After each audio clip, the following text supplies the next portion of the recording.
This week in PlayStation, we're talking about PS5 already retiring features, Sony commenting on Xbox and Call of Duty, and the biggest PlayStation Studios glow-ups. We'll have all this and more because this is PS I Love You XOXO.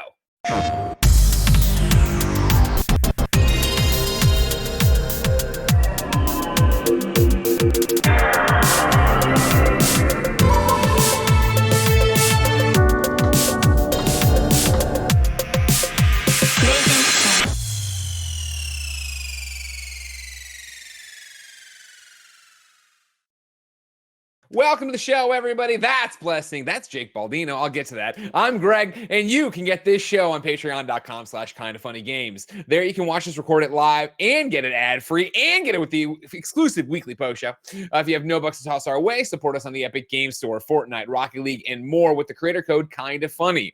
If you want even more than that, ladies and gentlemen, you can, of course, get PS I Love You XOXO for free with ads and without the post show over at youtube.com/KindaFunnyGames, roosterstreet.com, and podcast services around the globe.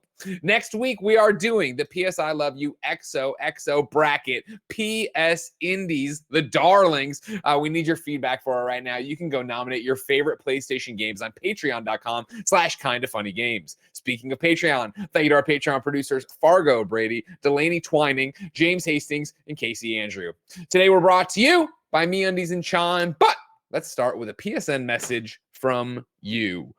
First and foremost, ladies and gentlemen, we have a guest here. His name is Jake, and Blessing has yet again dropped the frozen beverage. Yes, I did. I did. This time it was a McDonald's frappe. Frappe? Do you guys pronounce the E in frappe? Because it has the accent aigu, but whenever I order it, they call it a frappe. But I also think that that's just them being workers and being like, we don't get paid enough to be able to care about the E. It's frappe. Frappe. You go frappe? That's a joke, right? You're not really going frappe. Greg, you're going frappe? I would go frappe, yeah. But because it's a frappuccino, right? And that's what they're cutting. That's what they're cutting. Yeah. That's what they don't want to pay the frappuccino family the licensing rights to use it. So they're cutting it there. But then what's the accent aigu on the E? I feel like you don't spell it that way then. Let's get rid of the E. Or don't put an accent aigu on it. I don't know. You guys know what I mean when I say accent aigu? Yeah, of course. We all took French class. So the little tip of the hat from an E. Maybe it's just for like the little breath after you say frappe, like frappe. It was like an accent you put at the end of it. Oh yeah, that makes sense if you put it that way.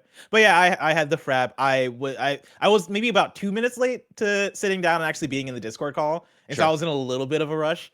And as I'm clicking join call on the stream, I don't know what happened. It just dropped. It fell off my desk, and I was like, "Not again!" If you remember the last time it happened, right? It was with the 7-Eleven slushie, and the reason I was drinking the 7-Eleven slushie was because the McDonald's drive-thru was too long, and so I took a detour, and so I finally made it on time to the McDonald's drive-thru so that I could get my my frappe from the drive-thru, so I can sit down with it and have this be my energy booster.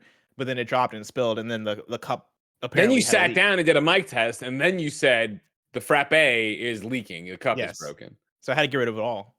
It's just why did you dump it into another cup? A lot was happening, Greg. Do I wish I did that? Yes. That would have been a great solution. I was running late for the show, and I was like, let me just throw this away. It doesn't matter that much. I also took enough sips to where I feel like I got the job done. Okay. I got the caffeine that I needed. You got that energy. You got the energy and the sugar. You're all set. Exactly. Hey, Jake. Hey, there's caffeine in that? I thought it was a milkshake. What is it? No, it's like a frappuccino. Yeah. It's like a coffee milkshake. Do you just describe a frappuccino as a frappuccino? Well, because like just gave it the full word. Frappuccinos usually have caffeine in them, right? Yeah, it's I would think so, right? Yeah, it's a milkshake with like coffee in it. Yeah, that's essentially what it is. Okay. Yeah. It's not like. It's like a milkshake, but it's not a milkshake, right? Okay, a frappuccino is a line of blended iced coffee drinks sold by Starbucks. So right there is why they're not calling it a frappuccino and they're calling it a frappe. Because this is a Starbucks thing. Consists of coffee or creme base. It consists of coffee or creme base blended with ice and ingredients such as flavored syrups and usually topped with whipped cream and or spices. I guess I wouldn't call it a milkshake because milkshakes are more like based on like ice cream. Like way more, I guess, milk filled, like dairy filled. Whereas like frappuccinos are they're iced coffee. Is there right? something There's more- special about it? Does McDonald's do it like just right? Did I add some like weird McDonald's spin on it or? No, no. I mean, honestly, if the Starbucks one is probably better. McDonald's is more near me, which is why It's a they're pro my gamer move. my go-to. Yeah. Yeah. Usually in the morning, I do my Starbucks drives, but I have to switch it up because I do get tired of Starbucks after a while. And so after a few weeks of doing Starbucks, I'm like, all right, cool. Let's do a week of McDonald's and maybe a week of 7-Eleven, and then work my way back to Starbucks. You got to stay fresh. You got to be getting around there. Yeah. Did you go with a caramel frappe or a mocha frappe? Caramel. Though I did say caramel. I don't know why I said it that way. Oh boy. Maybe that's You how know, you because feel. all my life I've been saying caramel, but then I read it Uh-oh. off the menu and I'm like, oh no, that says caramel. That's why they poked a hole in your drink. Like, fuck this guy. All right, so here are the ingredients in the caramel frappe or frap: ice, caramel coffee frap base, with light whipped cream, and a caramel drizzle. McDonald's caramel frappe recipe is made with a rich caramel flavor and a hint of coffee, blended with ice and topped with whipped topping and caramel drizzle. Oh yeah, so that's accurate. So I wouldn't call that a milkshake then. No, It's way more of 430 an iced calories drink. for the small. If anything, it's more adjacent to a slushy.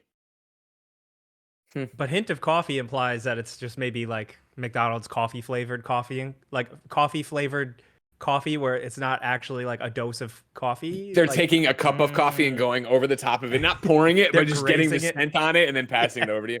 It's like what LaCroix does with fruits. Now I'm gonna look this up because now I'm scared that Essence of coffee. frappuccinos, or sorry, fraps, don't have caffeine. And if that's Frappes. the case, frappes. And if Well, that's you the got case, sugar for sure. Yeah, you got yeah.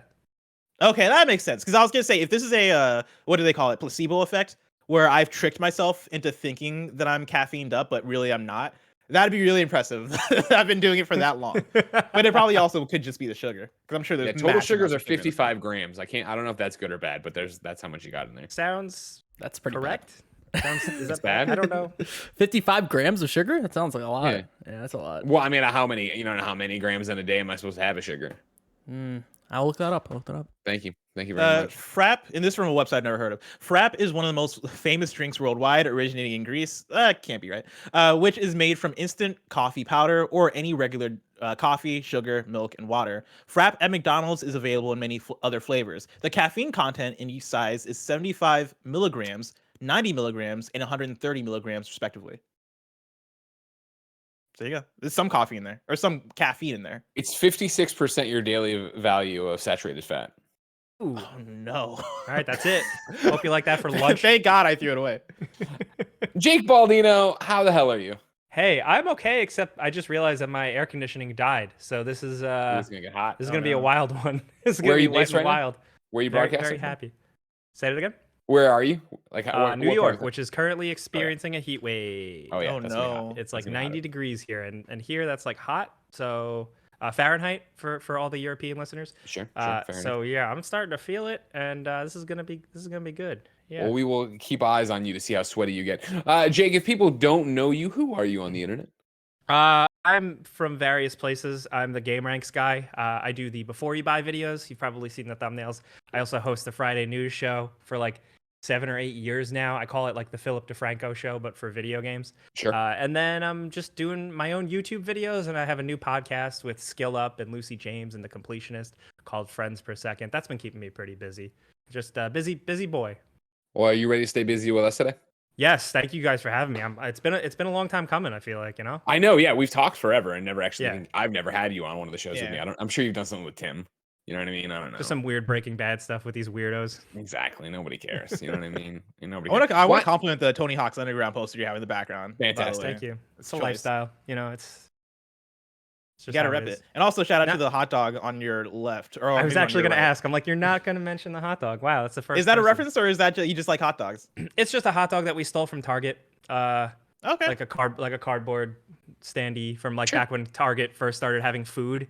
And it was like a big deal in a lot of their stores. They had like cardboard food, and Target you know, I Greatland, should have got they the were making a pizza. big The pizza's on brand, but someone else got dibs on that. So my friend that worked at Target stole this from me. Was the thought process that like, oh, this makes good decor, like this will be good for the background of our videos, or were So- you just guys feeling crazy that day? So this is actually carried over from like my whole YouTuber career. Like back in the day, I did something called Pretty Much It, which was just kind of like comedy, Woo! like goofball show. Yeah, shout out to Roger, one of the OGs. So Hot Dog Studios, it was like this whole thing. We had the cardboard thing behind our videos, and then I just kind of took it with me, and it's been everywhere since.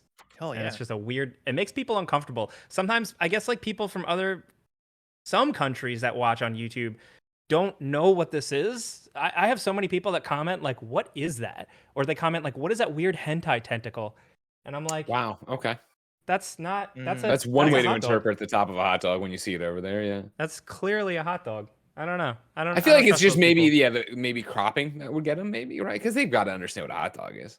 There's a lot more honestly, that'll throw you off. I mean, it's got seeds on the bun. That doesn't really make too much sense, right? If you showed me a hot dog and I'd never seen or heard of a hot dog before, I could see myself being confused. I could see myself being like, all right, this looks like it's not rated, G for everyone. This looks like some rated R That's shit. not real. That's not a thing.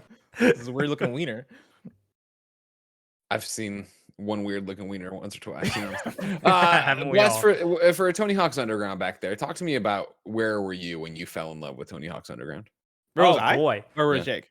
I'm starting with Bless. I'm gonna get to Jake. For me, it was Tony Hawk Underground 2 that I actually got really into. This is honestly like, it's a shame that I've never gone back to actually play through all the campaign of Tony Hawk's Underground 1. I have played the first couple of levels, but not all the way, not the whole thing. Tony Hawk Underground 2 I played maybe a million times. It's up there on the list of games that I've played repeatedly the most, partly because it's short. But like I had that on PS2, so it's probably back in like 2005-ish. I forget when the game exactly came out, but I had it since then. And it was one of the PS2 games that I had the longest. I had a tendency of getting games on PS2, selling them to GameStop so I can buy other games for the PS2. And I would do that. Cycle. Yeah, Yep. it's that vicious cycle. And I What did we that had to all do to survive. Exactly. I did that into the PS3 era because I didn't get a PS3 until later on in the generation. And when you have a PS2 during the PS3 era, that means that a lot of games you can get cheap because they're in that $10 bin at GameStop. Sure. And so I would have a rotation of games that I would sell back and then regret it, right? Like I would sell back Spider-Man 2 and realize, oh shit, I actually really like that game. I should get it back, and I would buy it back. And I would do the same thing with Dragon Ball Z, Budokai Tenkaichi 3. I think I might have done the same thing with like even Metal Gear Solid. And I would buy back Metal Gear Solid multiple times. Metal Gear Solid 3 specifically. Tony Hawk's Underground 2 was one that I never parted ways with because Right. I would always be in the mood to play Tony Hawk Undergrounds 2. I fucking love that game. Yeah. Did you play the PSP version? Either of you? I messed around with it. I had a cousin. That was actually I think that was the first. No, it must have been the second time I came around to it. I had a cousin that had a PSP. I sadly didn't have it, but he let me borrow it, and he had Tony Hawk's. Was it Tony Hawk's Underground 2 Remix? Is that what it was called? I think that's yeah. Yeah, I fucked around with it a little bit. I was like, this is the future. I can't believe this exists. It's like you could play, it's like fully playable Tony Hawk. And I feel like there were so many other versions for like Game Boy and like older stuff where you're like, oh, cool, it's going to be the same. And it's not. And then the PSP version was like perfectly playable Tony Hawk on the go. It was like the original Steam Deck where you're basically playing the same game. You're like, wow, this is technology. Exactly. It had the same exact feel, yeah. Because of course nobody wanted to support the PSP or the Vita. Here we are. Don't have a PlayStation handheld. Thanks everybody. You ruined it for us. We do have the The Steam discs Deck, were universal. I don't know if you know that. Don't put it down. We're not talking about the Steam Deck now. You're on the PlayStation podcast. Not today. Jake, where were you when you fell in love with Tony Hawk's Underground? I know I played it on PlayStation 2. The Tony Hawk games I had been playing since the first one, and I refused to play them on anything but PlayStation just because of the muscle memory and the controller feel. And I really loved the first one because it felt like I liked story games and I like adventure games more, but Tony Hawk I was always just hooked on. So now this was the first one where it had like, for the time, if you're a teenager, like a compelling story. And it was kind of like this this reverse, like not reverse, it was kind of like this alternate reality, like Bruce Springsteen adventure where it's like you start out in New Jersey, small town, working class, and you work your way up to become like a crazy superstar, but it's skateboarding instead of rock music. And Eric Sparrow is like the thing I remember the most from that game, that son of a bitch. And the helicopter McTwist. The helicopter over McTwist in the Hawaii map is the sickest thing ever because it was like the most perfectly executed in-game slow motion spot. And when you executed it just felt so good, man. I think you guys have talked about that. You guys have made content around that specifically. Well, it's one of those so touchstone games, yeah. Yeah, Barrett, I think, did the real life version where because he went to Hawaii for his, I think, wedding reception, and like him and Jonathan Dorbush went to the hotel that was in Hawaii, and they recorded themselves reacting to the McTwist, and he edited that together of like the thing happening and them going, "Oh shit, what the fuck?" For me, like Underground 2, you mentioned like playing it and it being almost this different thing. I remember hopping into Underground 2 being like, oh, there's no time limit. I can just run around and do whatever I want. And then also getting off the board and that being a whole thing of like, oh shit, I can just run around now. And I'm sure like, I know, what was that in Tony Hawk Pro Skater 4? I also skipped 4. 3 was my previous one before Underground/Underground 2. Why can't I remember that? I think it technically was in 4. Yeah. Okay. I Well, should know that. I should know that. Shit. getting into Underground 2, I was Take like, down the poster. yeah, get them off.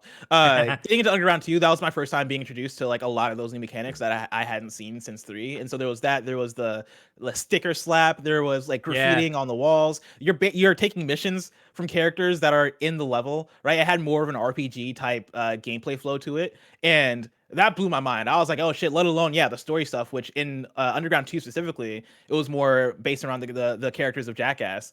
And so you're hanging out with like Wee Man and Bam Margera and like a group of characters from that show. And I wasn't like, I had MTV. I would watch MTV like every now and then when it would just happen to be on TV. I wasn't a Jackass fan, but I think playing through Underground 2 turned me into I love that. That's awesome. Yeah, I was like, oh shit, these guys are fucking awesome. And so like when it would appear on TV, I would let it ride. That was the thing for me, where all the Tony Hawk games before Thug weren't my jam. Like I just didn't connect with them. I didn't want to skate that way. I had no feel for it. And I remember so distinctly going to a friend's dorm room in college, and he had bought Thug, and he was playing Thug. And I was already a junior in college. I was way out of the dorms, but I came over to visit or give him a ride or whatever. And I remember sitting down and watching the game for like 30 minutes, and it was immediately like, we did whatever we had to do, and I drove to the mall and to the GameStop, went in and bought it and brought it home. And that was like, that is where my skateboarding games start. And then it goes into Skate, which I felt was such a successor to that, right? Where it was these characters giving you challenges and little bits. It wasn't about the combos. It wasn't about the high score like the other Tony Hawks were. It was more about existing in a space and having a weird story to go skate through. And I loved that. I think we still need more games involving skateboarding. It's getting better. I think it's actually been pretty recent, and it's been much better in recent years. Like Ollie World, sick. Skater XL, tried Session, like they're I got hooked on Skater XL. Like funny enough, Skater, I complained all the time about it because that game had no content, but I played the hell out of it just because I think it had the core fundamentals of what you want out of a skateboarding game, which is the controls felt right. And so like I would play in the 3 levels they had, like doing the very limited set of objectives, which is just, hey, do these tricks. And I'll create my own lines, right? Like that was the definition of me kind of creating my own game around a game. So I had so much fun with that. But then, we also have Rollerdrome that's coming out, right? And that's very much it has a lot of Tony Hawk energy to it. And then like last year I played Judgment 2, and that has skateboarding in it as well, right? Like I love seeing skateboarding pop up just randomly in video games, just because I feel like skateboarding has this inherent connection now to like in the history of video games. Like years from decades later, we're gonna look back and go, oh yeah, like Tony Hawk was a moment, and that did so much for like arcade style games on console as well. So like the fact we that look back and do that because again, it's already been decades, I guess. But I guess that is true. Yeah, we're old. Speaking of, this all plays into the PSN message that comes in from Crooks. Crooks writes into patreon.com/kindafunnygames, just like you can, and says, what would it take for you to plug in your old PlayStation console, even if it was just temporarily? I recently went on a trip, and I went to a few retro game stores and bought a bunch of games to kick off my retro collection. Yep, I'm still buying those discs.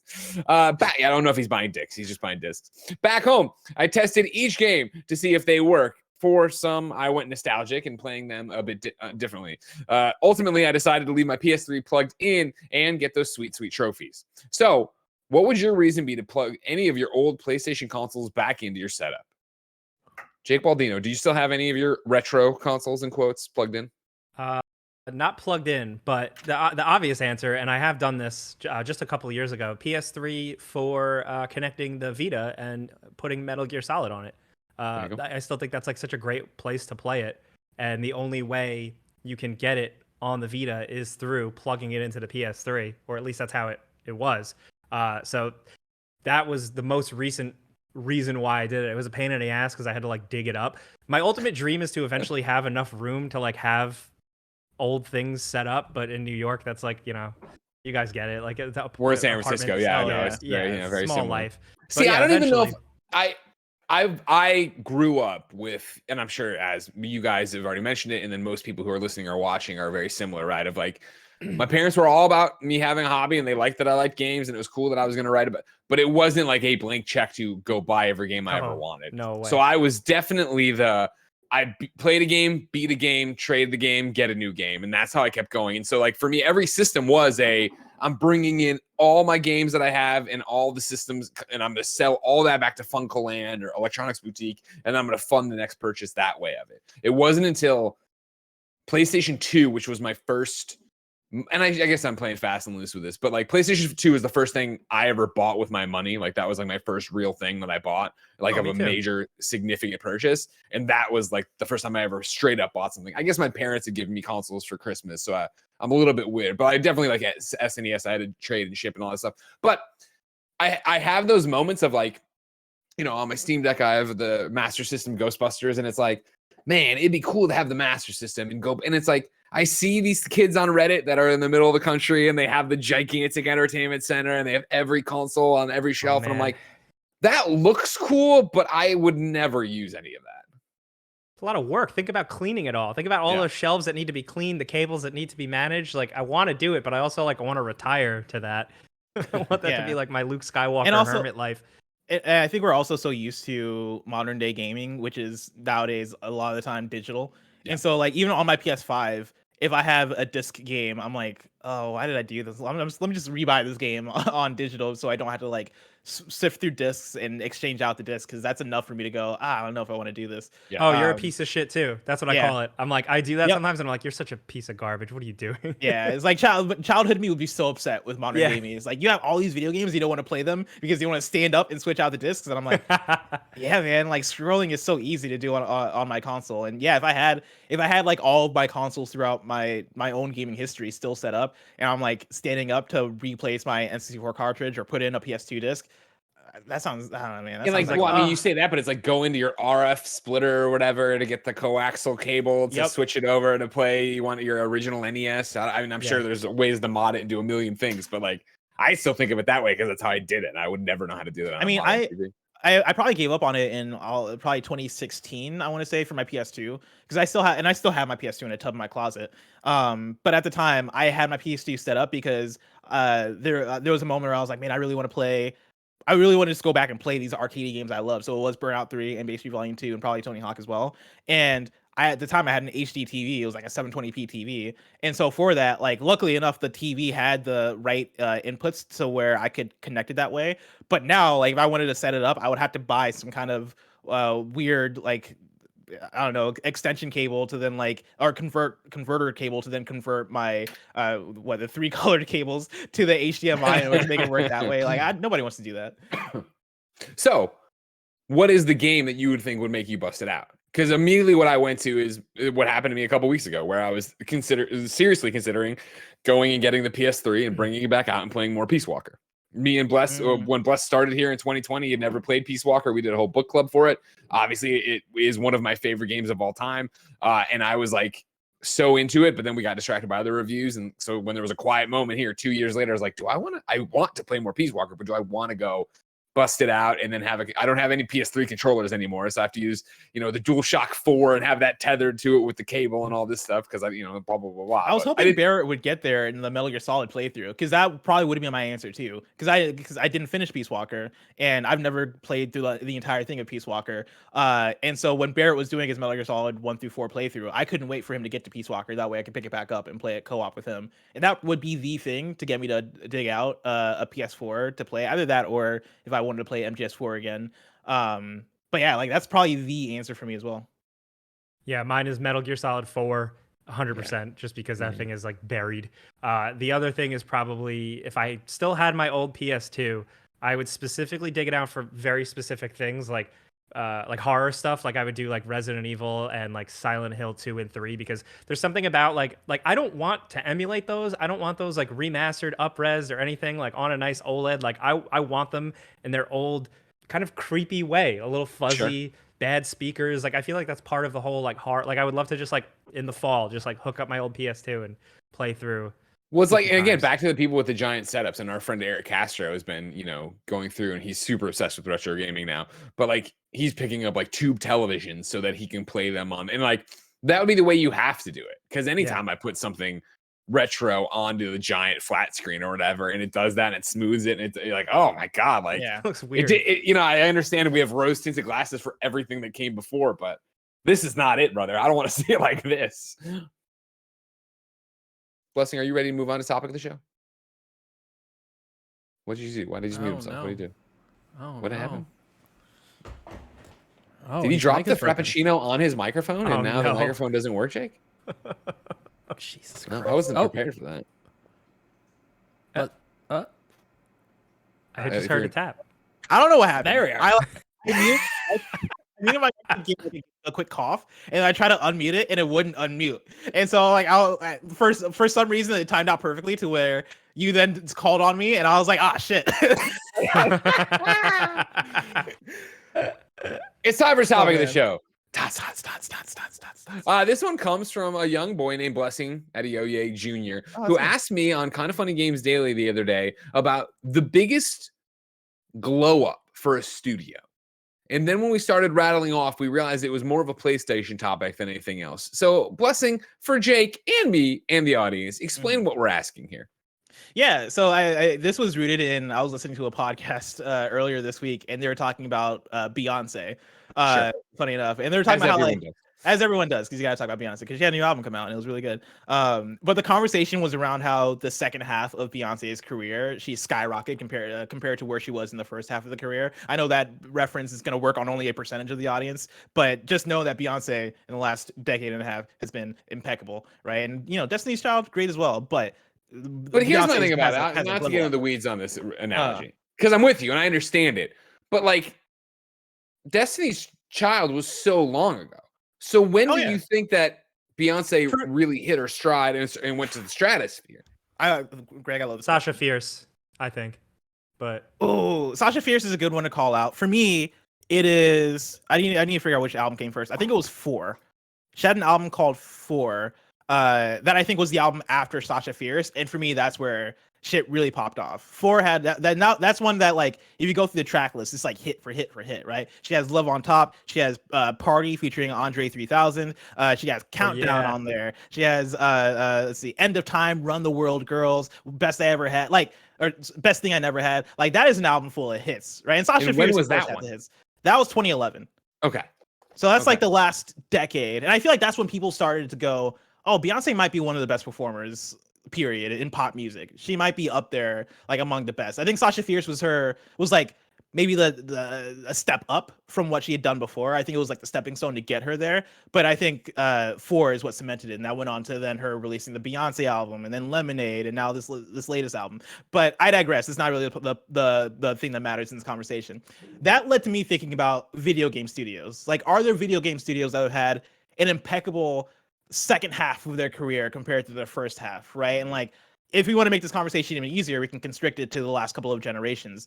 Like, what are the PlayStation studios that have had the biggest jumps from, okay, you guys are cool, you guys are doing decent stuff, to then, oh shit, you guys are on top of this now. You guys have had such an incredible, increase in quality from what you were before.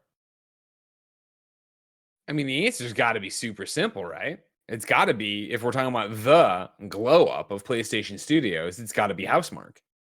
Yeah. Like, I have adored Housemarque for as long as I've known about them on the PlayStation scene. When we go back to Super Stardust, when you come to Resogun, when you're I'm looking over here at Outland, which was multi-platform from Ubisoft, Dead Nation, anybody? of course. Yeah, Dead Nation, of course. I'm getting there, right? Because this is how big their list of hits are, right? And, like, I know people did like Alien Nation. Next Machina was its own thing, all about. But, like, all of those games were so inherently quote unquote indie, quote unquote small. They were for a niche audience, right? It's what, of course, I know I'm a broken record when I talk about Housemarque, but it's what led to their post, right? Arcade is dead. Like, we love making these games. These games are awesome. These games are critically acclaimed, and our audience loves them. However, we do not find mainstream success with these. Like, we cannot survive as a business the way we want to be if we keep making these kind of games. So we're pivoting. This is when they were like, we're going to do was it a battle royale or just a multiplayer shooter? I forget. They were doing this whole thing. It was going to be out there. They were beta testing it. And then, of course, they came back like, hey, you know what? Actually, we have a partner who believes in our next game. We're going to move over and do that. And that partner turned out to be PlayStation. And the game turned out to be Returnal. And I think they're in a different, I think it's so rare that you sit there, play a game, and go, these people are in a different conversation. Like, they're the glow up that just happened. They're the thing where Housemarque went out and won so many awards with Returnal. It turned so many heads with Returnal. It got so many scores, of amazing 9 out of 10, 10 out of 10 with Returnal, that it really is a thing that I think they grew up, they matured, they are on a grander stage, they're in the stratosphere, whatever you want to say about it. Like, they're in a different level of conversation than they were before Returnal came out. It's funny because Housemarque wasn't in my mind originally. They weren't my go-to answer, but as you explained, I think it makes a lot of sense, especially when you talk about scope. Because the games that they were putting out before, I would say, were great games. Like Resogun was such a fantastic launch year title for the PS3, right? And they went on to have some diversity in the games that they were making between Resogun and then going into Dead Nation, right? Which had which is basically a different genre, right? But then also going back to the arcade stuff with Matterfall and other games. And like a lot of times, I think they could be hit or miss. Like I don't know if many people that talked about what was the other one that came out around the time of Matterfall? I think they had one other game around there, and I always mix them up. Next but like Machina. Next Machina, yeah. I remember one of those kind of like falling flat and not many people talking about it, and then like the other one did pretty decent. Was it Matterfall? Is the one that kind of fell by the wayside. Next Machina is the one that people are like, you slept on this voxel, shoot him up, this was amazing. And this is the one that Eugene Jarvis helped out on, and it was like another one that was like critically beloved. It was exactly what our Housemarque wanted to make in terms of arcade games, and it just didn't move the needle in terms of like, hey, this is a juggernaut. They needed a huge success for the studio, and didn't get it with that. So to go from that to then putting out a game, which I would say is one of the best PlayStation Studios games of last year. In fact, I would say it was the best PlayStation Studios game of last year, right? I know it's arguable between that and Ratchet, but yeah, like to be put on that level, that is a huge jump. Yeah, and if we're talking about the gap from what you were to what you are now, yeah, I think I could see them being in the running for sure. So Danny over on patreon.com/KindaFunnyGames saw them in the running as well and said Housemarque. They made incredible games before. They were among the best developers making arcade style games before, but with Returnal, they went above and beyond anything they'd ever done. The same addictive loop of their games the same addictive loop their games have always had, but with the budget and scope of a first-party AAA game. I think there was a lot of uncertainty as to Housemarque's future before Returnal, but I don't think there's any doubt now that they have quite a bit more to show us. And of course, this is why, they make this game and get acquired by PlayStation. I think it was like, look at what we can do with budget time and not something small. And I'm never trying to put down arcade games or downloadable games or the indie games they were making before. But I think when you looked at something like Dead Nation, which I enjoyed, you'd look at it and go, okay, yeah, this is a smaller game. Is it or is it not? And yada, yada, the depth and yada, blah, blah, blah. It was an arcade experience, Jake, right? Yeah. It definitely is an interesting path. I feel like a lot of these studios all kind of have this like path where it's like they're already really good and then they just got better. Sure. Like Insomniac is the one that kind of came to mind for me at first, but then when you think about it, it's like, oh, they've always been really kick ass. I mean, like they were killers with Ratchet and Clank, Resistance, stuff like that. But now I just feel like with like Spider-Man and Miles Morales, like I feel like those games were like on another level. Quality, yes, but also just like they felt like a big deal. They felt like more of a cultural moment than any Ratchet and Clank release really did. And then there's like a ripple effect because then I felt like because of that work they put in, then the last Ratchet and Clank game really also felt on that level and a big deal. And then now that they're doing Wolverine, like I feel like we're only like at the start of their glow up. Maybe it's because I'm just like a comic book fanboy and I like all this licensed shit, but like I do feel like they're operating like this is like bigger fish than they've ever tackled, and I feel like they've already proven themselves, but like they've only just started. I think the Rift Apart comparison is the thing that nails it for me. Where I don't think I thought about it, but yeah, Rift Apart had an entirely, I would say, it had a release that was worth paying attention to way more than Ratchet and Clank. Was it 2016? And like, that's not to say Ratchet and Clank 2016 wasn't great, because I think we all enjoyed, at least I enjoyed Ratchet and Clank 2016 a lot.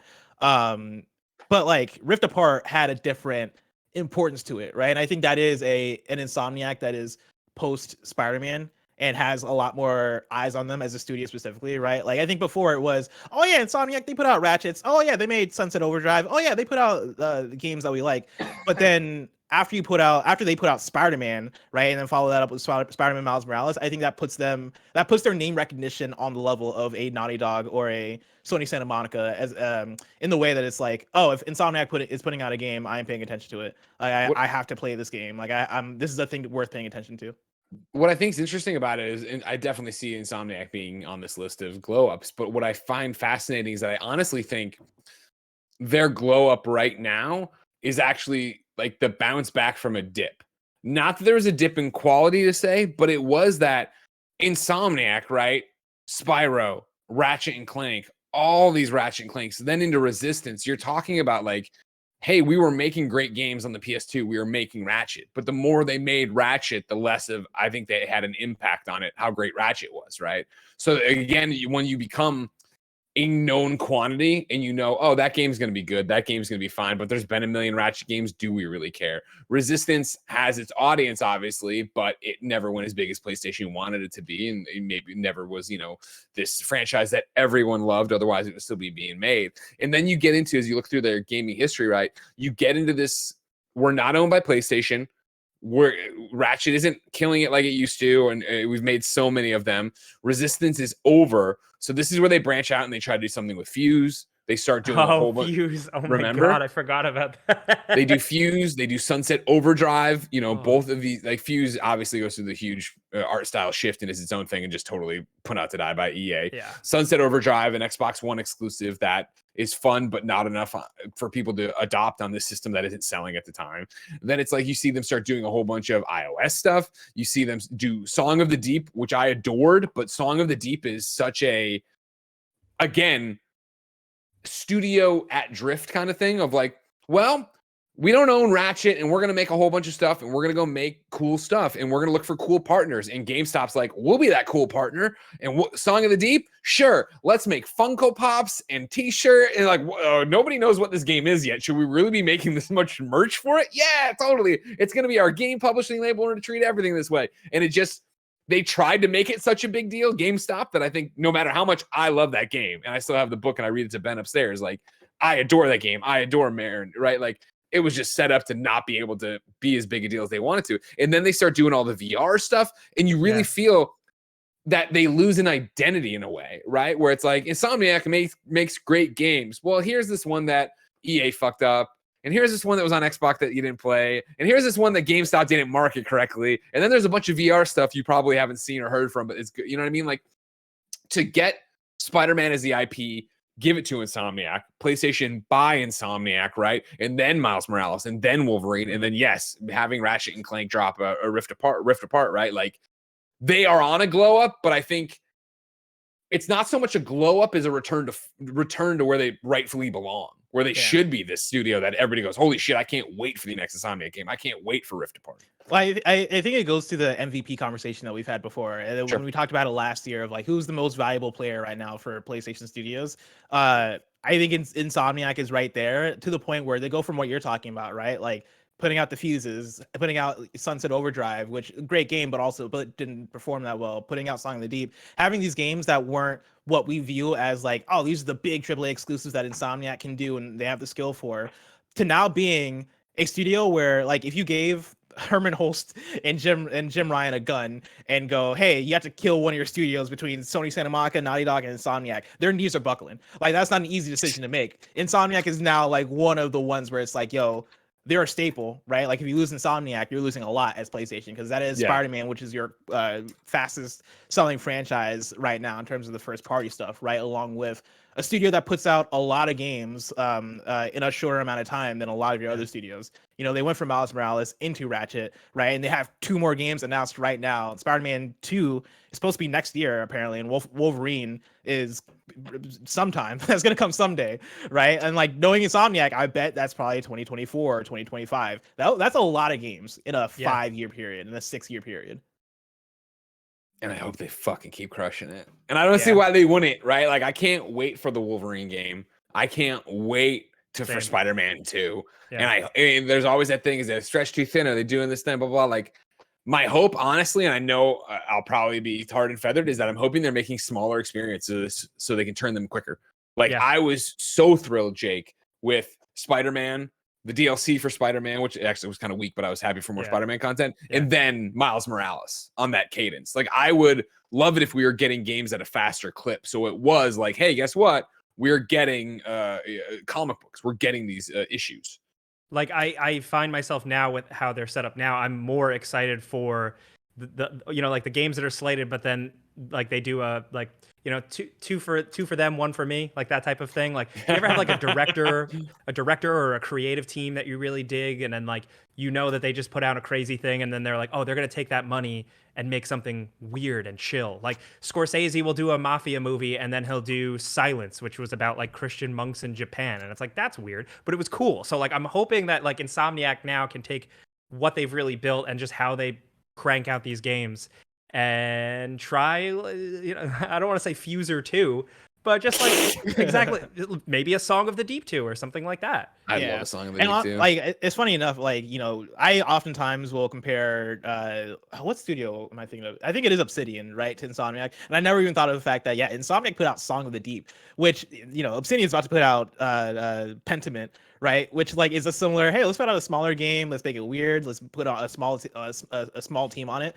But I do love when bigger studios or more well-known studios decide like, hey, we have a passion project we want to do, let's make a smaller team to do that. And yeah, I would like to see Insomniac branch out a little bit and go, cool, we made all these big AAA games that, you know, for the traversal and for the quick fun action, let's make something weird now. And funny enough, like to that same point, Jake, I've been asking for the same thing from Kojima Productions, but like in the flipped way, where Death Stranding, that was for Kojima, and I respect it and I love it. But now, Now Blessing wants one for him. yeah, give me one for me though. Like, give me like a traditional, standard, like a Metal Gear Solid ass Headbands and action game guns. that's straightforward.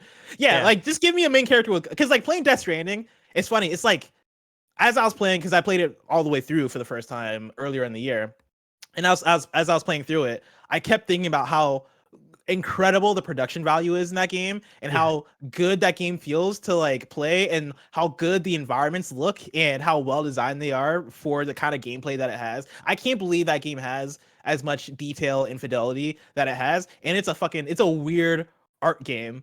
And I'm Yeah. like, yo, Kojima could have easily just made a game of the year.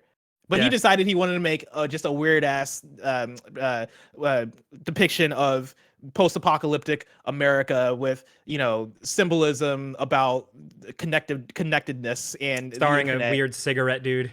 Yeah, starring a weird cigarette dude who's also Norman Reedus. It's like, if you could take all these elements and make a straightforward ass action game and have Yeah. it be the #1 game of the year on everybody's list. Bless, you know that I love you and respect you and think you're amazing. You got to Yeah. show your work on Kojima. Could have easily made a game of the year. Like, Yeah. I'm not saying, you know, that I love Hideo. You know that I wouldn't be here without Metal Gear, all that stuff. I don't know if it's that easy to just say, you know what, I'm not gonna do something that I'm inspired by. I'm just gonna make a game of the year. I mean, yes. I mean, made up Metal Gear Solid 5 and then follow it up with like a game that, like, if Death Stranding was just a straightforward action game, that would be game of the year on many people's lists. Like, the thing that held it back, or not even held it back, because I think it was still incredible for what it was. The thing that kept it from being, I think, on a lot of people's lists is just the fact that it's a weird mail delivery game. But if it was a third-person action game, oh yeah, I think that would have been an easy like slam dunk as a game of the year contender. Not that it's easy to make game of the year, but I think Hideo Kojima, if he tried, he could have done. Like, he could have made that decision, and I respect him for not making it. But now, you know, give me one for me for this next one. Before we get some other picks out here, I do want to get Kebabs in, who, unsurprisingly, Jake, if you don't know Kebabs, this kid's obsessed with Ratchet and Clank and just won't shut up about it. You know what I mean? I think he did the IGN guide. Is that right? Did he do the wiki guide? Bless, I think that's right. Love to hear. Oh yeah, that sounds right. Kebabs wrote in and said, totally unexpected coming from me, but Insomniac games. While Spyro, Ratchet, and Resistance are pretty good, I don't think I've seen a studio go from the Into the Nexus / Fuse slump to the meteoric triple punch of Spider-Man, Miles Morales, and Rift Apart. But again, Yeah. I think it's a slump. So, you know what I mean? It's a return to form, not a glow up. Not from being a A tier developer to an S tier. And I think that's what we're talking about. One that I'm surprised didn't come up very early is Guerrilla Games, because that would have been the first one that I would have picked as far as a glow up. Give me And your picks.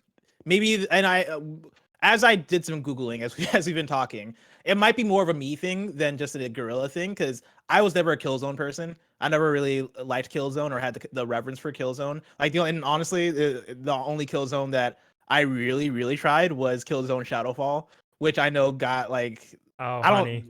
That wasn't the one, I guess. And so maybe that's more of a me thing, right? But like going See- from that like first person shooter, like first person PS3 shooter, to then making an open world action RPG that is now considered one of the like central PlayStation Studios franchises. That's a huge glow up right there for me.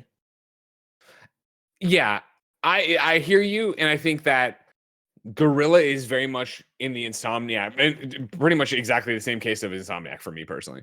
Not so much the we're lost in the woods, we're doing a million different projects, what do we do? But it was the Killzone hits as much as Killzone hit initially, and then it was like we need an answer to Halo. It's gonna be Rico versus the Hellgast over here or whatever, and they kept making Killzone, and it was that thing where even though there is a Killzone audience, I don't think there was that rabid mainstream of a Killzone audience, and so you get to a point where Shadowfall, I didn't even try. Like, and it was a launch game, right? It was a launch game for the PS4. I had it. I have it. I didn't play it because I was just like, I'm so over Killzone at this point, let alone to talk about, the Vita one, which was fun, Liberation, which I enjoyed.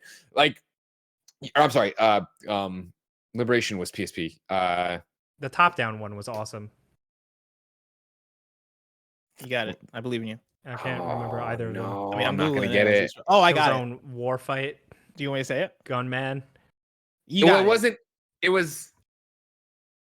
I'm You talking got about the IP because it was like I remember this too. This is the weird one where, fuck, I'm old. It was the one where I can tell you what letter it starts Cambridge with. did it, and then Cambridge became Gorilla Cambridge. No, that's not right.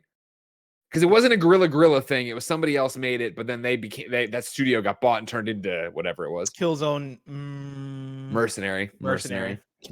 Thank you. Anyways, it was just too much Killzone, and the world was done talking about Killzone and thinking about Killzone. And like I adored Killzone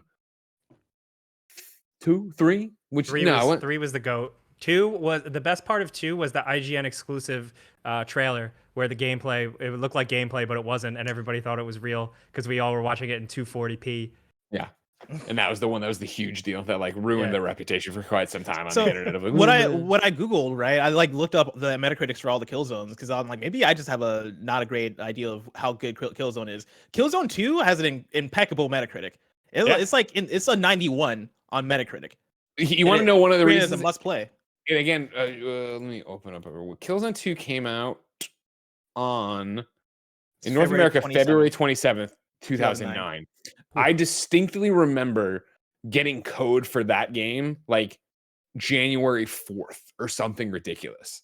Like we had it and played it, and like we were like all press was playing the multiplayer, and we were having such a great time for so long. It was a game like they were so confident, and it was so good. Like it was one of the few, if not the only first person, I guess one of the few first person online shooters that I was like in on and I loved, and I built the clan for IG and beyond, and I was ready to go and yada, yada, yada. Like it was phenomenal. And then 3 was like, just didn't move the needle enough. And then you get into this thing where I think you're trying to climb up this muddy hill, and you're making some progress, but you slide back down. And it's just like, how much can people care about Killzone and its reds and browns and the Hellgast and this convoluted 3 story? had snow. 3 had a lot of snow.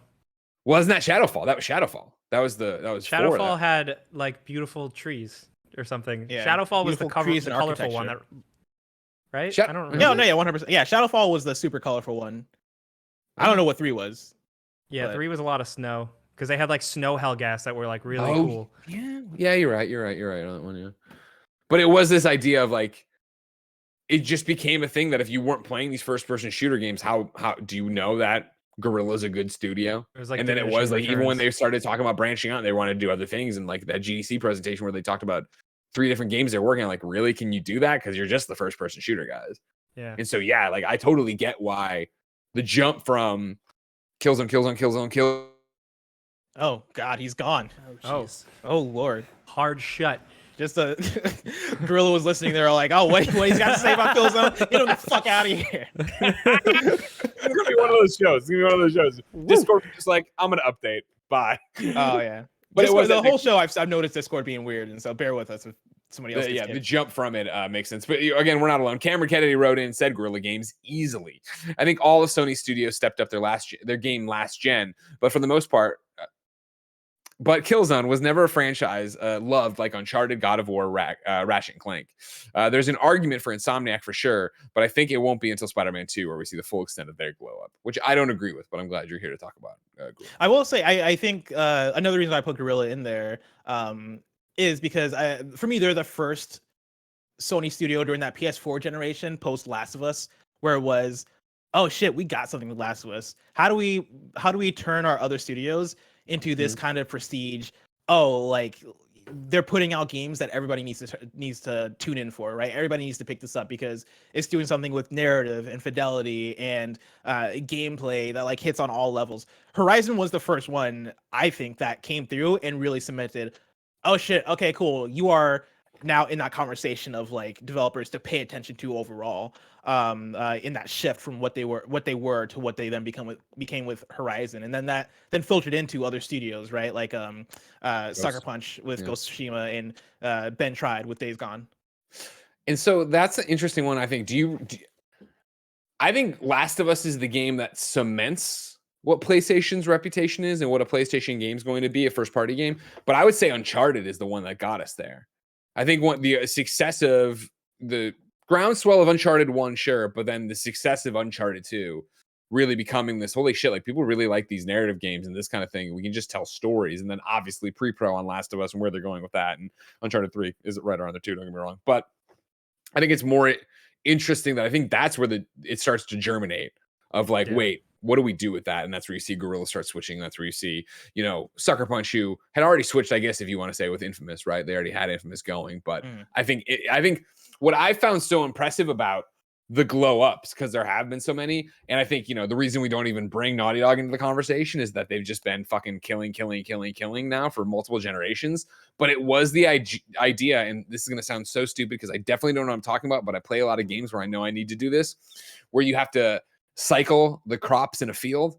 Like you can't plant the same crop over and over again, otherwise they just won't grow. It won't be as successful. I think Insomniac is the test bed for all of that, right? Where it's like, cool, we're doing Crash, now we're doing Jack. All right, cool. Now we're doing Uncharted. All right, cool. Now we're doing Last of Us. And granted, there's crossover here, don't get me wrong, but they're staying fresh and they're moving around their franchise and IPs. Whereas I think when we talk about Insomniac, right, it's like, how much fucking Ratchet can you make and still have an audience care about it?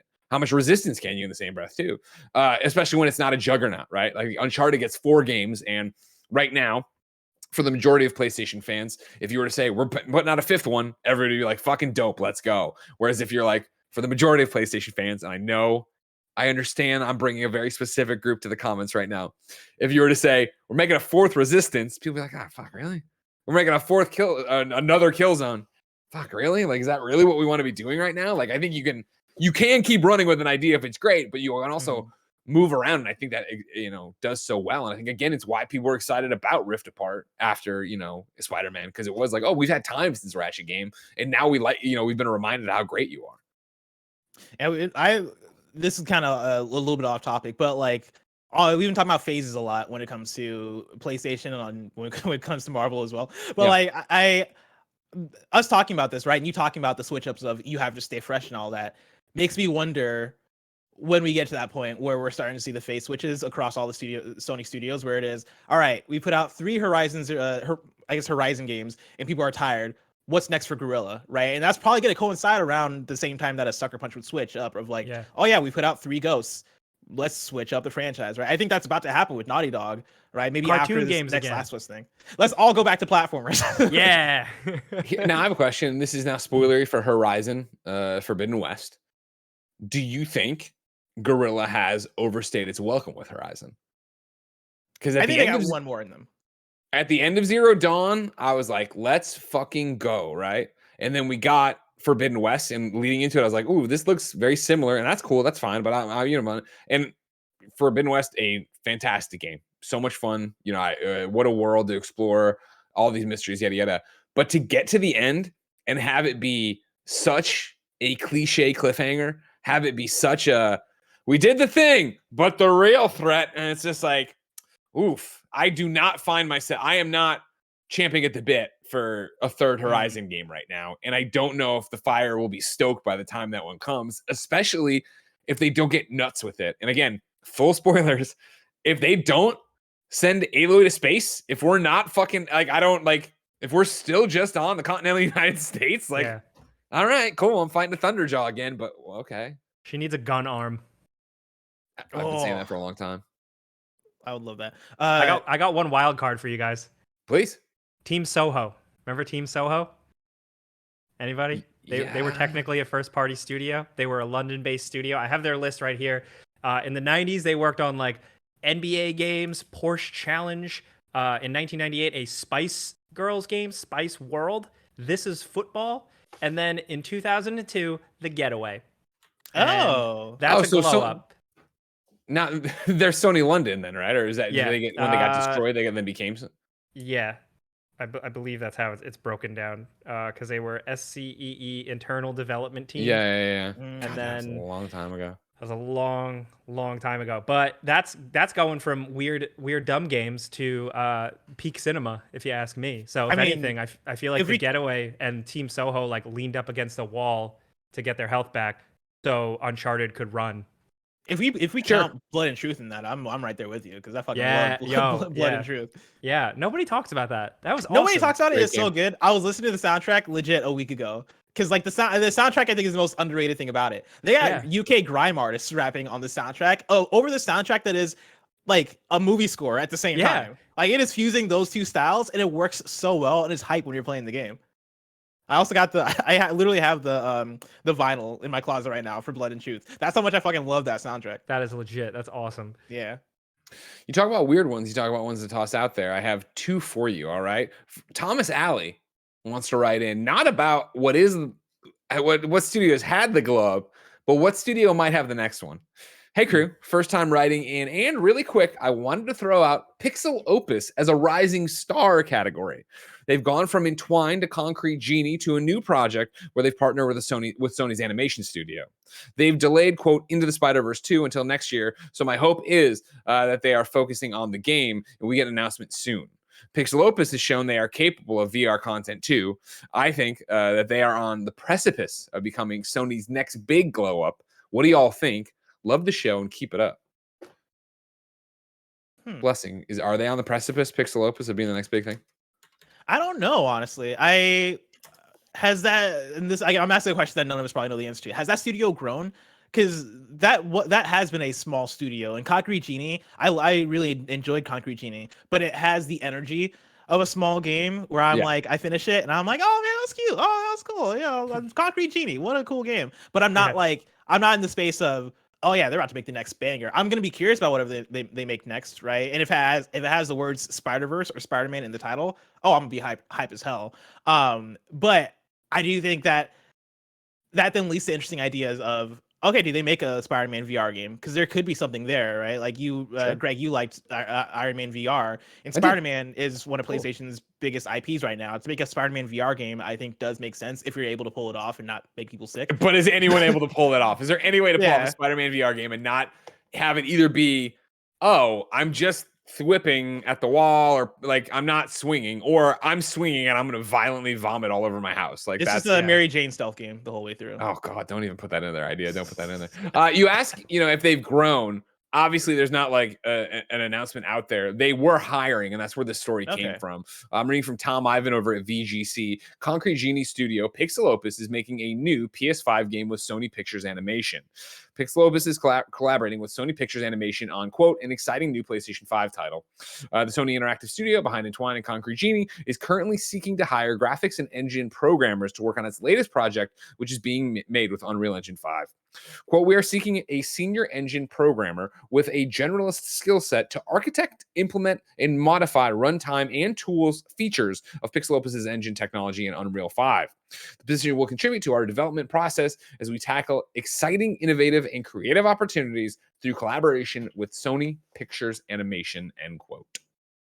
That's a good idea. Yeah. I hope it's Spider-Verse. I love Concrete Genie. I love Pixel Opus in terms of the folks over there that I've had the chance to work with and host stuff with. I would fucking explode if they're like, hey, now we're doing something in the Spider-Verse. And I don't know what that would look like. But even Concrete Genie, a game that I thought is an underrated, underappreciated gem that you should all jump out and play if you haven't. Like, I was so surprised in Concrete Genie how good the parkour / scaling the building and navigating the world felt. And so if you're going to tell me that you're going to do that and you're going to make a smaller scale Miles game or whatever, make up any Spider-Man you want, and you're just doing that in this really colorful, vibrant, smaller game world that'll be a lot of fun. Fuck yeah, I'd freak out. I'd be all about that. But I think that's sorry, go ahead. I was just gonna say I really like that Thomas just brought them up. Like if you think they're a rising star, like I just think it's worth pointing out that it's like we gas them up because it's like we're like, yeah, Insomniac, blah, blah, blah, blah. Like, but like tell that studio that like you think they're the rising star, because I feel like 100% smaller creative teams like they run on that. 100%. And I think that would be like literally, you know, the rocket fuel they would need again to go from, oh, I played Concrete Genie, really liked Concrete Genie, and or I've heard Greg talk about it, I've heard Beyond talk about it, I've heard, you know, I never played it, but I'm glad people liked it. I don't know who they are. If you were suddenly like, everything that you loved about Concrete Genie is now in a Spider-Verse game, like we're making a very small Spider-Gwen game. If we're just doing a Spider-Gwen, I mean, fucking come on. Yeah, and like, that would be the.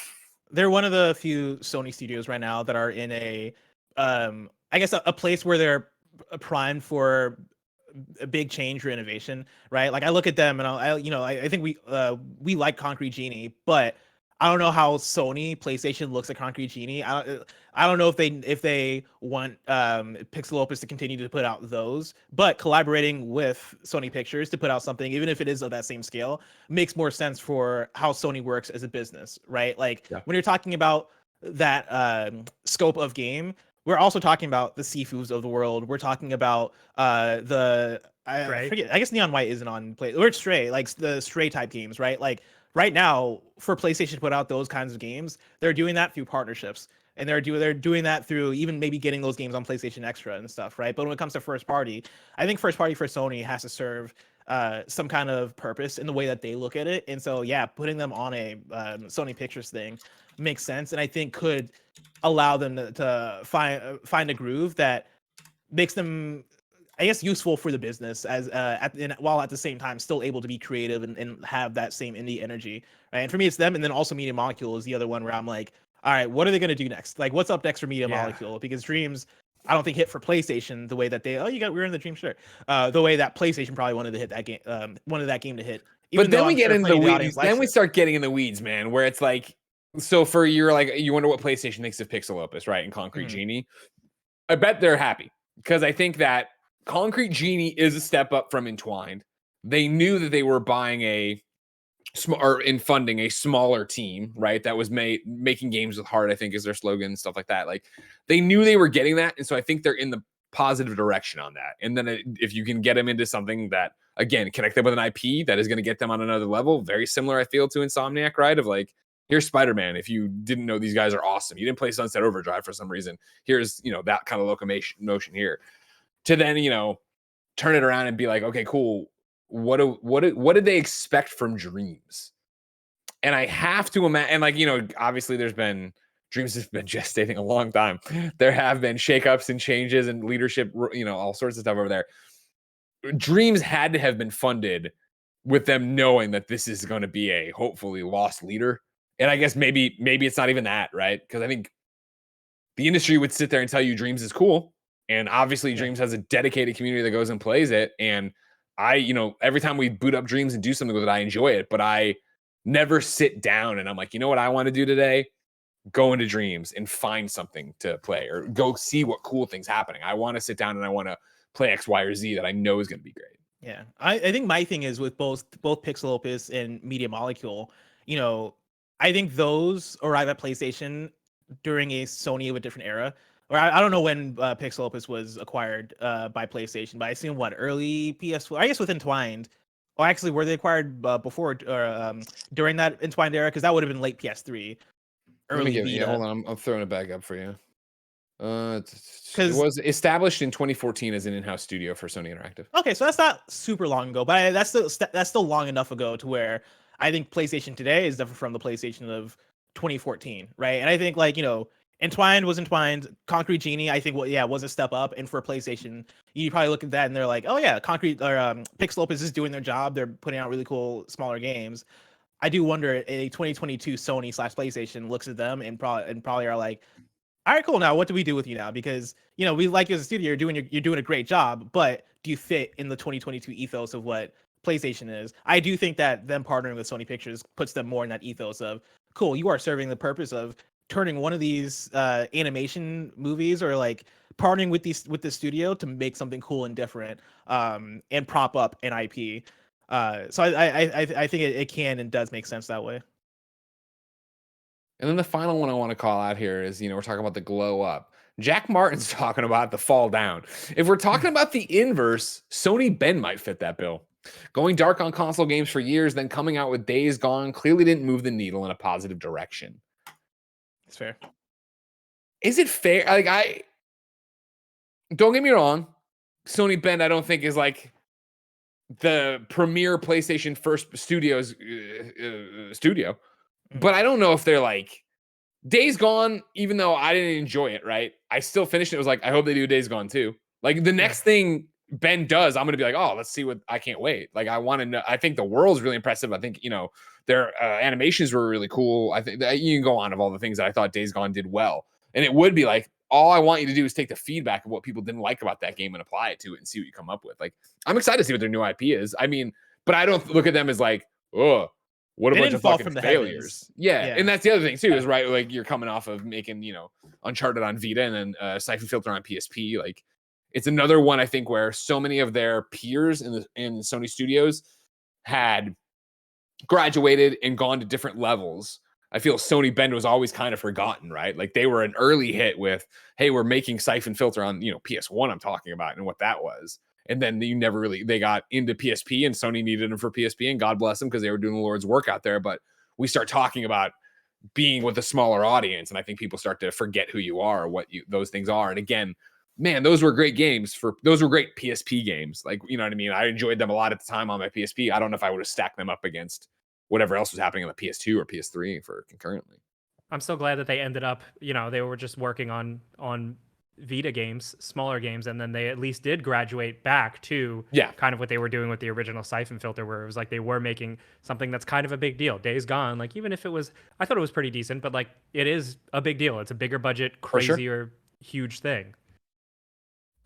Yeah, I think the only reason why I look at it, I'm like, oh, that's a fair point, is more so where they were at with the PS1, where I felt like they were contemporary with the other studios, right? And you look at, I guess Naughty Dog is an example, even though Naughty Dog is probably a crazy example because they're like the top tier Sony studio, but going from making Crash on the PS1, Jack on the PS2, Uncharted PS3, right? And like having that steady cadence of putting out bangers, right? Like at one point on PS1, I know Crash is more popular than Siphon Filter, but I can make the argument that like, okay, these are the same tier of like AAA PS1 games, if that's the thing. Seeing Ben kind of fall from that, and not fall, but like I guess transition to making handheld stuff and then working on other people's IP and then trying to step back into that space of, all right, cool, now let's make them our contemporaries again, but then Days Gone coming out and not hitting in that way. I can kind of see the argument there, but yeah, at the same time, I don't look at Ben and go, "Oh, you guys were the best, and now you're the worst." It's exactly. Like, it's not like that. I think honestly, it really puts them in a great position for whatever their next new IP game is to wow, because I think there's a lot of things that were wow worthy in Days Gone, and I really do think that you tighten the screws on all that and have a great focus, you could really turn some heads. I do want to give a quick shout out to Bluepoint, because Bluepoint, they're a studio that were known for remasters and putting out collections in the PS3 era. And they went from that to making some of the best remakes, I would say, of all time, right? Like they are known as the remake studio, and they've done that for two of the most iconic games of all time, between Shadow of the Colossus and Demon Souls. To be able to put out definitive versions of those games that look and run incredibly on modern platforms, I would say they're in that discussion in terms of biggest glow up of PlayStation. Andrew agrees with you and wrote into patreon.com/KindaFunnyGames and said, depending on Bluepoint's next game, it could be them. But for now, I got to say Insomniac. I think that's the thing where it's like, yeah, like I'm excited to see. I don't need an original game from Bluepoint, but it's exactly what you're talking about, where it's like, I would like to see what they do when they don't have to honor the past kind of thing, Jake. No one. And The Rock means no one. likes waiting on a paycheck. Especially, ladies and gentlemen, when you've got bills due. Good thing there's now Chime. Now you can get your paycheck up to 2 days early with direct deposit. That's up to 2 more days to save, pay bills, and generally just feel good about your money situation. Waiting for your money, never good. Getting your money in advance, great. Who wouldn't want that? Chime is more than about just getting paid early. It's also an award-winning mobile app, checking account, debit card, and optional savings account. So what are you waiting for? Hopefully not your paycheck. Get started with Chime today, applying for a free account. It takes less than 2 minutes. Get started at chime.com/kfgames. That's chime.com/kfgames. Banking services and debit card provided by the Bancorp Bank or Stride Bank N.A. Members FDIC. Early access to direct deposit funds depends on the payer. Where'd the sunglasses go? Chime.com/kfgames. That's chime.com/kfgames. Have you heard about the legendary underwear brand that's taken the podcast world by storm? Famous for their buttery soft undies and bralettes, MeUndies loves podcasts just as much as you do. It's like they're made for you, and you're made for them. You're made for each other. Now, of course, ladies and gentlemen, you know I love my MeUndies because they're the most comfortable underwear I've ever had, and because they have great patterns.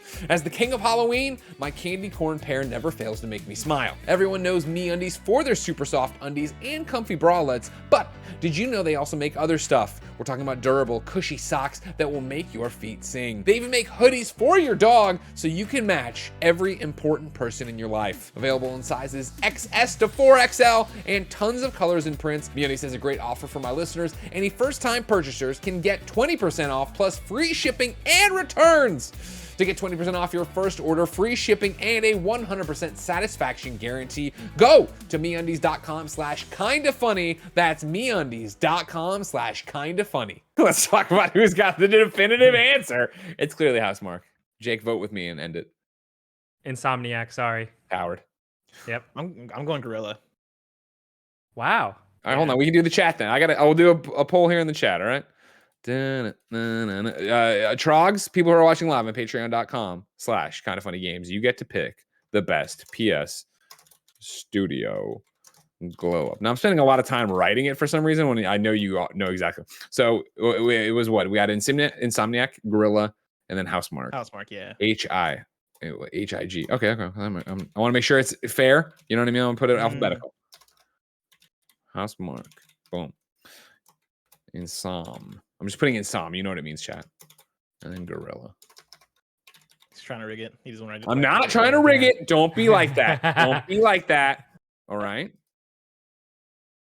All right, here we go. I'm asking the community. I think Insomniac was your pick was Housemark. Never mind. In your face, right? The chat is live. The poll is live. It is going right now. Am I allowed to vote? Yeah, go for it. Oh, I mean, if I'm gonna open up a vote too, you know. You got to get in there with the incognito browser. You know what I mean? You can't vote. It's kind of funny games. I just learned that the hard way. Right now, 50% of you are wrong voting for Insomniac. 30% Housemark, 26 Gorilla, but it's already shifting. It's already shifting. Win. I always win. I win everything. You win by That's not not playing. true. You just like Insomniac. Yeah. Do they have the biggest glow up? I'm a spider boy. Or are Okay. they your favorite studio? Great point. Great point, boss. Great point. Bias. Typical Jake bias. Typical Jake Baldino. I watched the should you buy videos. Should you buy? Can we call them? Would you, should you buy? What do you think? Should you buy? We're back with another episode of Would You, Should You, Could You? Looks like Insomniac's going to win this one. 43% of the vote right now to Housemark's 29, Gorilla's 29. Impressive. Yeah. It's going up to 45. Ladies and gentlemen, I'm calling. Insomniac has had the best glow up. Before you buy. That's my apologies. I had to Google it. I was like, should you buy? Beautiful. Blessing? Greg. What's happening this week in PlayStation? Let's start off by talking about Sony retiring accolades. It's a thing that, was a big blow to the PlayStation community. Oh, no. I'm going to pull from Adele Anchor's Range at IGN. Sony will be retiring PS5's accolades feature later this year, as players have not used the awards-based system as much as the company anticipated when it unveiled at launch. Accolades were initially introduced to foster a more positive gaming experience and bring the community together by encouraging players to send one of 3 accolades, helpful, welcoming, or good sport, to a fellow gamer based on their performance in an online multiplayer match. Players could then see how many accolades they had racked up by looking at their PSN profiles. Now, the question I want to ask, based on Sony retiring accolades, is are there any other PS5 features that are worth retiring on the platform? Because I'll start off and say, I don't really use those cards. I know it's baked into the PS5, but like, I rarely use those things. I don't really need them. Jake, you agree? I was afraid to say it because I feel like Greg, you're a trophy guy. Like, don't you use those? Do you take advantage of those? What on the wildest of hairs? It's because it's totally up to the developer if they do anything with it. And so like when I guess I'm still in a pause playthrough of Innocence, a Plague's Tale Innocence, and their cards are fantastic if you want the trophies because it's literally like, here are the steps to get the collectible here. It's like they're so well done that I use them there. But honestly, that is the first time ever I've used them with anything. Anything. Wow. I think when PS5 originally dropped, I might have looked at it for bug snacks just to see what the cards were.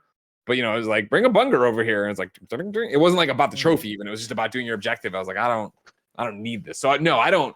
This is we talked about on KFGD, right?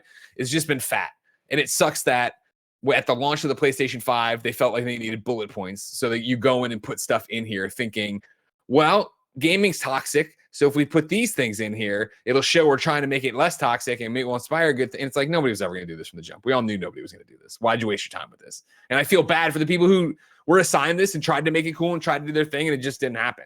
And I really do feel, cards are in the same way, where it's like, it is the constant push and pull of, man, wikis are huge. People going and watching YouTube videos are huge for things. What if we could own that? What if we could keep the PlayStation user on the PlayStation the entire time? And it's like they then go and try to have their own proprietary way to solve that, when the real solution should have been, here's how you pin a YouTube video to when you're playing. You can just play a YouTube video for whatever you want and go through and shift to pause and do all these different things. But that would have been the real way that would have been helpful for the way people actually use this stuff. Yeah, I definitely think for me, it was really just a lot of it being messy, where I like a very clean user interface. And I thought the PS5 from the PS4 made some significant improvements. That was the one place where the card thing popping up, I was like, oh, so cards definitely has my vote as a maybe next time try again. I don't know how to be nice, but that's the thing. I could see it being a try again thing, because I think there's a kernel of a good idea there. I like pressing the PlayStation button, the Nexus button. I like pressing the PlayStation button and then having all those options available to me in terms of trophies and tutorials and all this stuff. It's just the fact that it's almost I don't know what I'm gonna get when I press the PlayStation button, right? Like a deck of cards, it feels like it's shuffled. And so I press it and I'm like, all right, what's it gonna show me? Am I gonna be able to fast travel to a mission, or is it gonna tell me how to get a trophy? And I think if they reconfigure it in a way that makes it more organized and more purposeful, in a way that's repeatable as a player, then I think you could be onto something. But as it stands now, if I want to check my trophies, I go to a trophies menu. If I want to look up a tutorial, I go on Google, right? And I figure out what I'm looking for, right? If I want to, that's what I'm talking about, the fat, man, of I understand you want to keep the user there. You want to have it be this whole PlayStation branded experience and stuff, but you add in a bunch of stuff that is never going to be as good as the alternatives. Trophy cards can never be as good as a YouTube walkthrough from a PS5 trophies or power picks or anything like that. They're always going to outclass you. So find a way to integrate that by figuring out how you want YouTube videos to play in here, right? Do that. Even I understand obviously the benefit of news from your game, but it's never, and granted we eat and live this stuff each and every day, it's never helpful when I turn it on. And right now, one of the news for my games is the Benefactor SM722 from Grand Theft Auto 5. It's like, what? I understand that this is a car I guess I can buy in Grand Theft Auto 5. Don't hate on the Benefactor SM5. I haven't played Grand Theft Auto 5 online in how long? And I know that I can go in there and choose which games it's like, well, no, when it's just filled with nonsense. Right now, my 4 news on my Explorer screen right now are the Benefactor SM722, Saddle Up Rocket League, and it's a picture of it looks to be a Hummer. Okay, and then it's International Cat Day Control, And then it's August monthly update, Hot Wheels Unleashed. Like, come on. Like, pull the news stories from the most recent games I have across the top if you're going to force it to do this. Don't put it on me to go through to highlight what I want and don't want, because I haven't played Grand Theft Auto 5 since the launch of online recently. Rocket League, God only knows the last time I turned on Rocket League. Control, again, I beat and put down, but then I guess I turned on the PS5 version a long time ago. And Hot Wheels Unleashed I haven't played since launch either. It's like, you're telling me there's no news from any of the other games I actively play and go into on a daily basis. And I mean, that makes sense that there probably isn't that much stuff happening, but then dump the feature, figure out a better way to do it. Remember Hummers?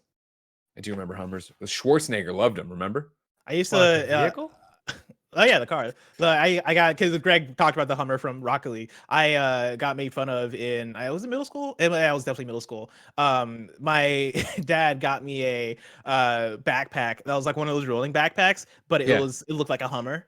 Yeah. And I showed up to middle school first day. Oh, they roasted the hell out of me. Oh, Hey guys, go see a cool thing. You suck. Oh, you got a Hummer? Why don't you just wear a regular backpack? I'm like, I don't know, man. It looks cool, doesn't it? And they're like, no, we're not in elementary school anymore. So if your parent, get some regular fucking backpacks for your kids. All right. Don't let them get made fun of like me. It's the other thing too of like, everybody gives now we're just bagging on the UI, but why not? In terms of what we're canceling or getting rid of, right?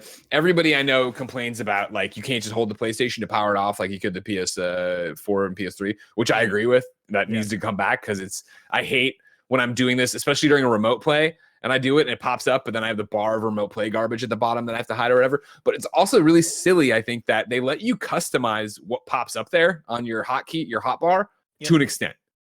You can certain things hide and get rid of that you'll never use, but other certain things that you will never use, they will not let you move. Yeah. It's like, come on. Like, why not let stop acting like the switcher is quick resume. Until it's quick resume, I don't give a fuck about the switcher of like, you're trying to make it easier for me to get to my Spotify thing. I already have the Spotify thing with the music thing. So what's the point here? What are we fucking doing? Jake, you can tell we do a PlayStation podcast every week about how deeply ingrained we are into the UI elements of this. No, I'm with you 100%. I just, even stuff like the media, the capture stuff, all that, like it's like almost there, but it just needs to be kind of like retooled. There's a lot about it that it still needs. Next up in PlayStation updates, can Sony really not replicate Call of Duty? I asked this because this last week, Sony mentioned, or Sony was talking about Microsoft's ownership of Call of Duty. They talked about, this is in response to the whole thing. I'm going to pull from Jeffrey Russo at GamesIndustry.biz. A new report reveals that Sony believes that Microsoft's purchase of Activision Blizzard may influence future console purchases. As reported by VGC, the platform holder responded to questions about the acquisition from the Brazilian government alongside other gaming tech firms. Quote, Call of Duty is synonymous with first-person shooter games and essentially defines that category, it said to regulators. Sony noted in the questionnaire that it's unlikely that a competitor can rival Call of Duty due to the developmental resources it uses. Quote, Call of Duty alone has more developers than most game companies. Call of Duty alone has more developers than most game companies employ across its entire development portfolio, including AAA studios, end quote.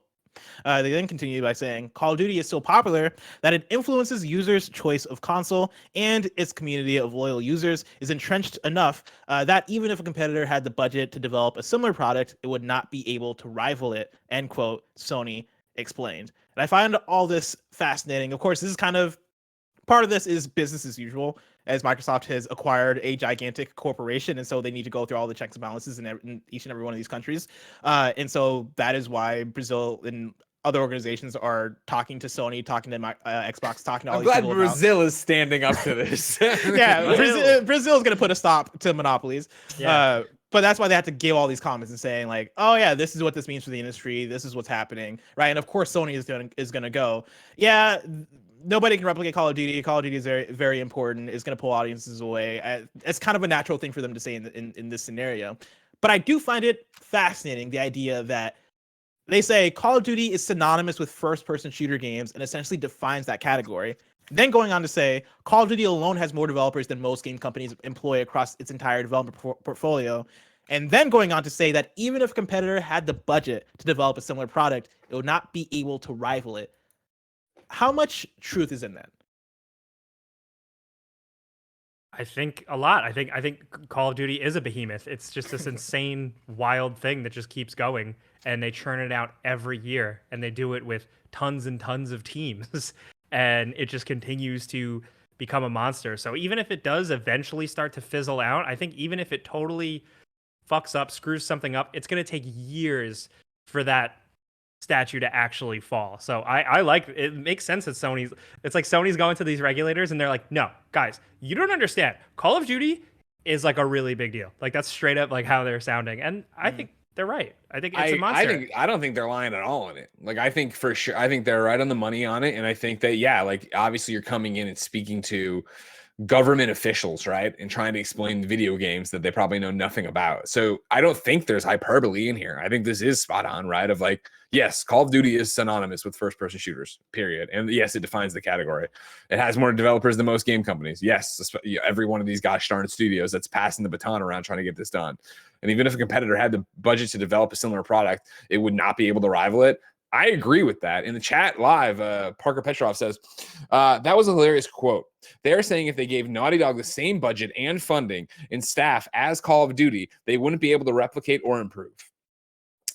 Well, yeah, no, they're actually saying even if a competitor, like they're saying what you're pitching is completely impossible, Parker, which I know you know, but yeah, even if Naughty Dog, all hands on deck, swerved, canceled everything, went into a first-person shooter thing for 3, 4, 5 years to get that first one out, the first one out will not be a Call of Duty killer. Like that will take time, and it will take feedback from the users. And you're talking about decades of work to get to where Call of Duty is. And to Jake's point, like even if it fizzled, and maybe it already is, we also talked this week about Activision Blizzard, losing more players, active users, from the 400 million it was 2 years ago to 375 to 360 million, like numbers that are still astronomical and crazy. Like Call of Duty is still Call of Duty. Yeah, I'm right there with you guys. Like usually in a story like this, I would like to be able to play devil's advocate, but honestly, I can't think of a good devil's advocate argument against it, because we've seen it happen time and time again where, Battlefield used to be the competitor to Call of Duty, but Battlefield never really reached Call of Duty numbers, right? And even at points where the audience would say, oh yeah, Battlefield 3 is better than the Call of Duties that are coming out, right? Like that wouldn't last, right? Because you are going up against Activision that has the resources, that has the multiple studios that are working on the same franchise, that have the annualization of it, and you'll also just have the built-in audience for it, let alone what they've had over the last decade and a half, maybe almost 2 decades of Call of Duty, and that is annualized compared to what a lot of other first-person shooters have. You get Titanfall as well, right? Titanfall, I think, tried a similar thing of, cool, we are ex-Call of Duty devs that are working on our own first-person shooter that is going to be fast-paced, that's going to have mechs, that's going to have all this cool shit to it, and, maybe even someone maybe argue even better gameplay than Call of Duty. That wasn't able to last either, right? And I think the big thing right now in the first-person shooter space is that a lot of things are changing, both regarding Battle Royale being the big wave right now, but then also free-to-play and ongoing games becoming more and more of a regular thing. Call of Duty is, I think, the one dinosaur that is still living and that is still going to live because it literally is just Call of Duty, right? Call of Duty can put out a premium $60 game every single year for a first-person shooter ongoing online game and still live where virtually no other game can, right? There's a reason why Halo Infinite is free to play. There's a reason why the latest Battlefield game failed. There's a reason why even Overwatch is going free to play. It is very difficult to put out right now in the current ecosystem, put out a game like that is going to live and breathe the way that Call of Duty does. And that's because Call of Duty, and the reason why Call of Duty is able to do it is because they're Call of Duty. And so I do believe them when they say it. I would like them to try, though. I would like, and not even try to become Call of Duty competitor. I would like a first party Sony competitive first person shooter. And I think we're going to get it with some of these partnerships that we're doing. But I want them to, all the live service stuff, right? And Deviation Studios and Firewalk. Here we go. Here we go. I can't God wait damn to it. be in the office and we can just have a whiteboard up with it so that you Every every single time time. it comes up, you don't do this. I need to stop referencing this damn studio. One of them is making a first-person shooter. The other one is a bigger studio that's working on a bunch of shit. Fire Sprite Yeah. and or Firewalk. I forget which. But yeah, like I want to see what that turns into when they actually go for it. But I hope when they do it, I hope they're actually going for it, right? I hope they're trying to replicate, or not replicate. I hope they're making the next Apex or the next, that kind of first-person shooter. It's essentially like Call of Duty is an adjacent industry. It's a whole industry in and of itself. It's its own whole ecosystem. It's kind of like maybe in the older days of cars, like, when it's like Ford, GM, whoever. It's like trying to just make your own car company and try and compete with that. It's just this big gargantuan thing that just keeps going. The other thing that is actually kind of cool to see here is how candid they're speaking. Granted, this isn't like marketing speak, or it's not intended for the public. It's literally just a lawyer talking to a regulator. But to hear them be so legit and so aware of everything that's going on, I think people should read this and realize, like, when you talk console war stuff or anything, and you're like, oh, they don't realize, they don't see this company's not doing this. I think they all are aware. Like, they all know what the hell is going on in their industry. You have to. It's just a matter of whether or not they acknowledge it, and they'll acknowledge it in the courtroom like this because they're probably under some sort of Brazilian oath or what have you. Brazilian oath. They swear on the Brazilian Bible. I don't know. Firewalk Studios is the one I was thinking of. By the way, Firewalk. I need doing the VR stuff, right? Yes, they're doing the like Horizon Call and Mountain. I need some kind of like, what do they call it when you make like that connection, like that word connection? Word association. Word association, yeah. Like, think about it this way. Think about it this way. Mhm. Firewalk is walking to the AAA studio. And Fire Sprite is using sprites in VR. You know what I mean? Oh, that's not gonna help at all. All right, Aloy drinks Sprite. Okay, that's good. That's good. Actually, I like that. Aloy drinks Sprite. All right. Aloy drinks Sprite. All right, that's actually a really good one. Last up for PlayStation updates. I don't know why I like that one so much more than the previous one you put out. I mean, that one because you can imagine, everybody. We need your fan art sent to Blessing Jr. on Twitter of Aloy with Sprite cans, and just Aloy drinks Sprite, and that's how we'll remember. That's perfect. Last up, this is a story I'm calling. Okay, but for real, what's the plan with Little Big Planet? Question mark. Because this last week, PlayStation tweeted out, cat person, dog person, why not both? Dress up as everyone's favorite companions with new costumes for Sackboy: A Big Adventure. The cute cat arrives on August 8th, followed by the dashing dog on August 26th. Jake, do you follow? PlayStation's been putting out updates for whatchamacallit, Sackboy: A Big Adventure, as if it is. They put out more updates for this game than Halo's put out for Halo Infinite. Like, they're keeping up with this game like it's an ongoing game. You don't know. There might be people like, yeah, they see this tweet, they're like, yes. It'd be one thing if it was a brand. They're putting out a cat costume and a dog costume. I mean, like, no IP connection. What's the word on Sackboy's Wild Ride? Did that get a lot of Sackboy's Big Adventure? Yeah. Did people buy that? It was a fine launch game for the PlayStation 5. It was the most outside of Janet Garcia, you're not playing. And I said this on one of the other shows this week, and everybody's like, I still have it. I didn't say it. I just bought my PlayStation 5 and I bought it. Well, that was a waste of money. You were 2 years into the PlayStation 5 life cycle. I don't know what you're fucking looking at the wall of games. You're like, well, I also want to play Sackboy. Like, I haven't heard anyone mention this since launch, with the exception of all these weird ass costumes that occasionally get dropped for this thing. Like, huh? It's got Uptown Funk in it, and you hear it does like have 40 times. So I love that level. Honestly, not gonna lie, that was like up there for one of my favorite moments in a video game that year. I fucking loved listening to Uptown Funk, and then no spoilers. I guess spoilers, right? Other levels periodically have music that you might recognize, and I'm like, oh, let's fucking go. You telling me you got The Weeknd up in here? Oh shit. I really like it. It had a lot of stuff. Yeah, I really like this game, but like, there's nothing. I think the thing that gets me is that it's not an ongoing game. There's nothing. They're not dropping new levels and worlds for you to go play. No. Yeah. And it's not like Little Big Planet where you could create new levels, and so you have a reason to come back and go online and discover new shit. There's none of that. They're just adding new costumes because they just want to. Which, on one hand, I respect, but on the other hand, like, okay, let somebody make levels then. Like, I'm down to hop back in if they give me reasons to hop back in. But also, I do wonder what is next for Little Big Planet. Like, do you think we ever get Little Big Planet 4? Oof. Oh yeah. And, nothing's ever dead. So I think you'll get another Little Big Planet. I don't think they'll call it Little Big Planet 4. I bet you'd get some kind of Little Big Planet that is the play, create, share thing. But I don't know, man. Maybe you wouldn't. I don't know. You wonder again, what has the chilling effect of Dreams been? Where it is like, this is a full-blown awesome creation suite and it's just not. It's not moving the needle. Again, dedicated audience, awesome shit in it. I'm not saying that. I love Dreams. I think it's amazing, but I'm not turning it on every day or every month. And I don't know a lot of people who are either. And so where do you move that and go? Like, I think, people would love to focus. What could you do? Again, we're starting to drift towards where we just were with shooters to a lot of things. And I know I sound like a broken record, but the fact that Dreams isn't free to play, or at least a portion of it isn't free to play to get in, is ridiculous. That it's not on your PlayStation when you start. And that if you're going to do a Sackboy, or a Little Big Planet again, I would think maybe you go that way and have it be a free to play game. And then you are selling all this stuff. Cause I put Sackboy in here, right, on the PlayStation store. And of course, yeah, it's just all these costumes that I did not even realize were happening. Right. Sackboy, a Big Adventure, Bumblebee costume. Okay. Sackboy, a Big Adventure, the rookie costume, which makes it look like the Fall Guys bean. Okay, that's cool. Sackboy, a Big Adventure, Triceratops costume. It's like, oh, okay. Sackboy, Big Adventure, Easter Bunny costume. They have a Clank costume. That's dope. They have an Aloy and a Silence. All right, I can get behind that. It's gotta be for kids or something. Like kids maybe are eating this up, or they wouldn't. I don't know.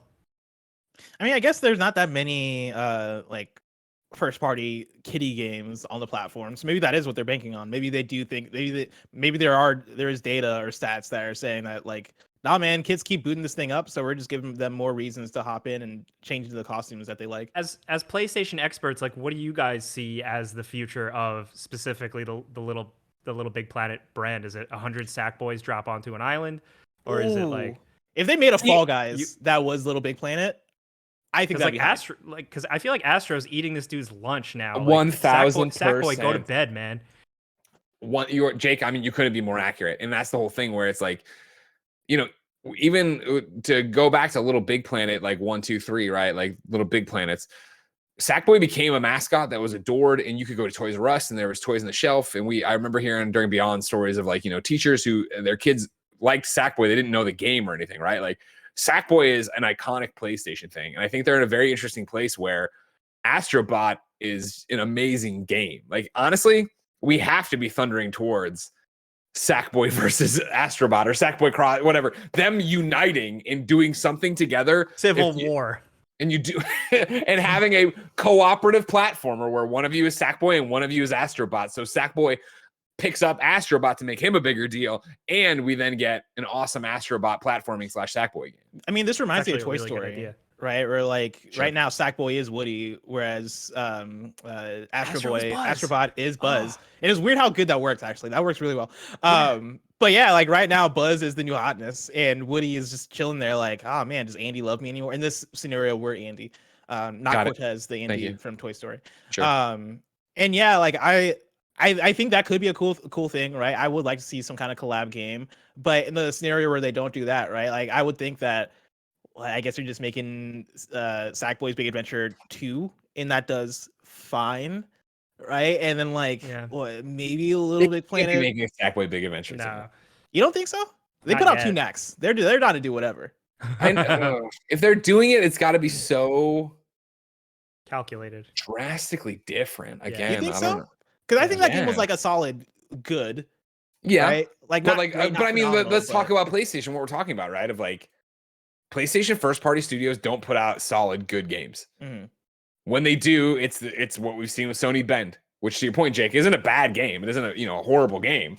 It's just a game that either people liked or didn't like, but and then some people I know love. But, like, that's a black eye to PlayStation, because that's not how Ghost was received. That's not how Last of Us was received. That's not how Gran Turismo usually is, except for its microtransactions this time around. Like, PlayStation is on this pedestal right now for what its first party does, and I don't think Sackboy delivered that in terms of a first party IP. I don't think Dreams did it as a first party studio, and I don't know what that means going forward for those places or what their commitment is. And I think if we do see that, Pixel Opus's next thing is, hey, it's still Pixel Opus, but it's a big IP. I think that's how PlayStation's going to take all their people and be like, all right, cool. You can keep making really weird art shit if you want, but we got to put a big license to it.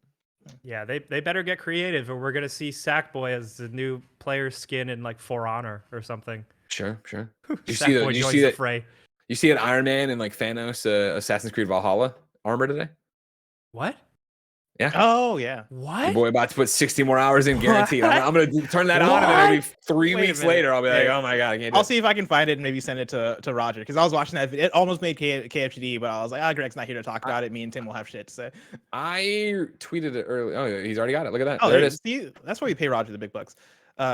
This looks incredible. So this but is also official? confusing to me. Like this is Yes. like an actual crossover. I believe. Well, not an actual crossover. No, It's just I inspired. think Ubisoft just Gotcha. inspired by Iron Okay. Man. Yeah. Yeah, if memory serves, it's like a leak, right? See, I did the Steven Totilo video today, and it's the video we're watching. Yeah, That's the same one I did. So yeah, I guess it is a leak, not official yet. But Pretty cool. it looks pretty cool. But it does also look like copyright infringement. It also Just looks like Anthem. It looks like It an does Anthem look like armor. Anthem. A I'm javelin. Excuse me. I'm reading from CC over Kotaku. Assassin's Creed Valhalla data miners recently discovered files of an Iron Man skin that shoots a unibeam from its chest. The skin is currently not available in Ubisoft's digital store, but fans are hoping it gets released sometime in the near future. The armor was found by the Assassin's Creed data miner named Petter, who previously data mined information. Blah, blah, blah, blah. YouTube video show. Yeah, we just watched it. Wow, this that is is the first Unibeam. time. Sorry, what? It looked very much like the Unibeam Gotcha. from Iron Man. This isn't the first time that Marvel's related Assassin's Creed cosmetics have surfaced. Previously, Andy showed off a Thanos skin. This unreleased skin includes colorful gem-studded gloves that activate a different ability every few seconds. Some fans are a little disappointed Ubisoft hasn't actually released any of these skins or even confirmed their existence. So we might So not ever get this, is what I'm hearing. Yeah, but we'll have to Okay. wait and see. Also, for no reason, I will never play Sackboy's Big Adventure again. I just downloaded 6 free skins, just in case. I got Aloy, I got Ellie, Dude, if you want to hop into co-op, Celine, I say the got word. Rivet, I got Ratchet, I got Clank, and I got Abby. So I guess I got 7. Wait, Abby from Last of Us? Yeah. They're really Cool. putting anybody in there. Yeah, I'll send here, Raj. I'll send you the link so you can Just see a human woman. pissed off Like- old Abby here and Sackboy ready to fucking A go buff golf. ass sack That's with great. a golf club. Oh, actually, I like that a lot. The Abby Sackboy costume. I might actually download that. Just be ready. One day Cool. Janet will need us and we'll all go. Oh, bye, Jake. Oh, Jake's gone. See, man, Jesus. Discord. We're cursed today on Discord. Yeah, Discord is really just like eliminating what? each of us one by one. Let's get into the PlayStation picks. Of course, this is where we talk about the games coming out this week, but then also talk about the games that we picked to play on PlayStation this week. The drop is pretty short. It's just one game. It's a game called South of the Circle. That's coming to PS5 and PS4. I don't have the date, but it's already out. It came out this week. I read it earlier on KFG. South of the Circle is an emotional narrative experience exploring the relationship between Peter and Clara, Cambridge academics caught up in the political conflict of the Cold War. The story focuses on the weight of life choices between career, true love, and the desire to keep our promises. I include this because this looked like a Greg Miller-ass game. Apparently, the studio has won BAFTA awards. I feel like that's a very much a Greg Miller thing with this. When a studio's won a BAFTA, I do love a BAFTA. I do love a Greg Miller good does BAFTA love a award BAFTA. winner. Yeah, this looks dope. I mean, I don't know. I mean, you it's one of those things as you were. I was trying to find it over here as you're going. Like, it looks like that abstract thing. It looks like what you want. Yeah, the trailer looked pretty good. I was pretty impressed by it. But then also reading through the Cold War reminded me of a conversation that I had. I forget if it was with you or with somebody else. It was probably with somebody else about how, as a kid, It was when I with me. played Metal Gear. Was it with you, Roger? When I played Metal Gear Solid 3, and it was like they had elements talking about the Cold War and all this shit. Yeah. As a kid who was like in middle school, elementary school, like I didn't know what the Cold War was. And so I always just thought it was it was a thing from Metal Gear Solid 3. I Nice. was like, oh yeah, like Metal Gear Solid 3, like the Cold War. And then once I got to school and we learned about the Cold War, I was like, huh, that's a real thing, huh? That really happened. Oh shit. All right, cool. But yeah, that's Like, do you blame the boss for all this happening? You're like, Yeah. what? how does Naked Snake fit into all this? But yeah. It's funny you bring up South of the Circle and show it to me there because I just sent Roger. Yeah, this Hindsight is out from Annapurna. It is not on PlayStation. It's on Switch and Steam and iOS. And this is one of the ones that turned my head in terms of, oh man, that sounded really cool when it got debuted. I forget where. And then Annapurna obviously just had their showcase or whatever. But like, I thought that looked really cool, and I was bummed it's not on PlayStation. So it's nice that South of the Circle's there to fill my emotional narrative experience. Hell yeah. Greg, what'd you pick to play on PlayStation this week? I played Cult of the Lamb, ladies and gentlemen, which we have played and previewed on Gamescast before. There was another embargo that came around to do the first 2 dungeons of Cult of the Lamb. If you're not familiar, I don't know how you missed this. This is a Devolver game. Devolver published, what is it? Is it probably Monsters? I forget off the top of my head right now who the dev is. I want to get that before I go any further. Sorry. Massive Monsters. My apologies. And you are a little lamb that is brought back from the dead after being sacrificed, and you start a cult for the god that saved you and have to go murder the other gods that killed you or whatever.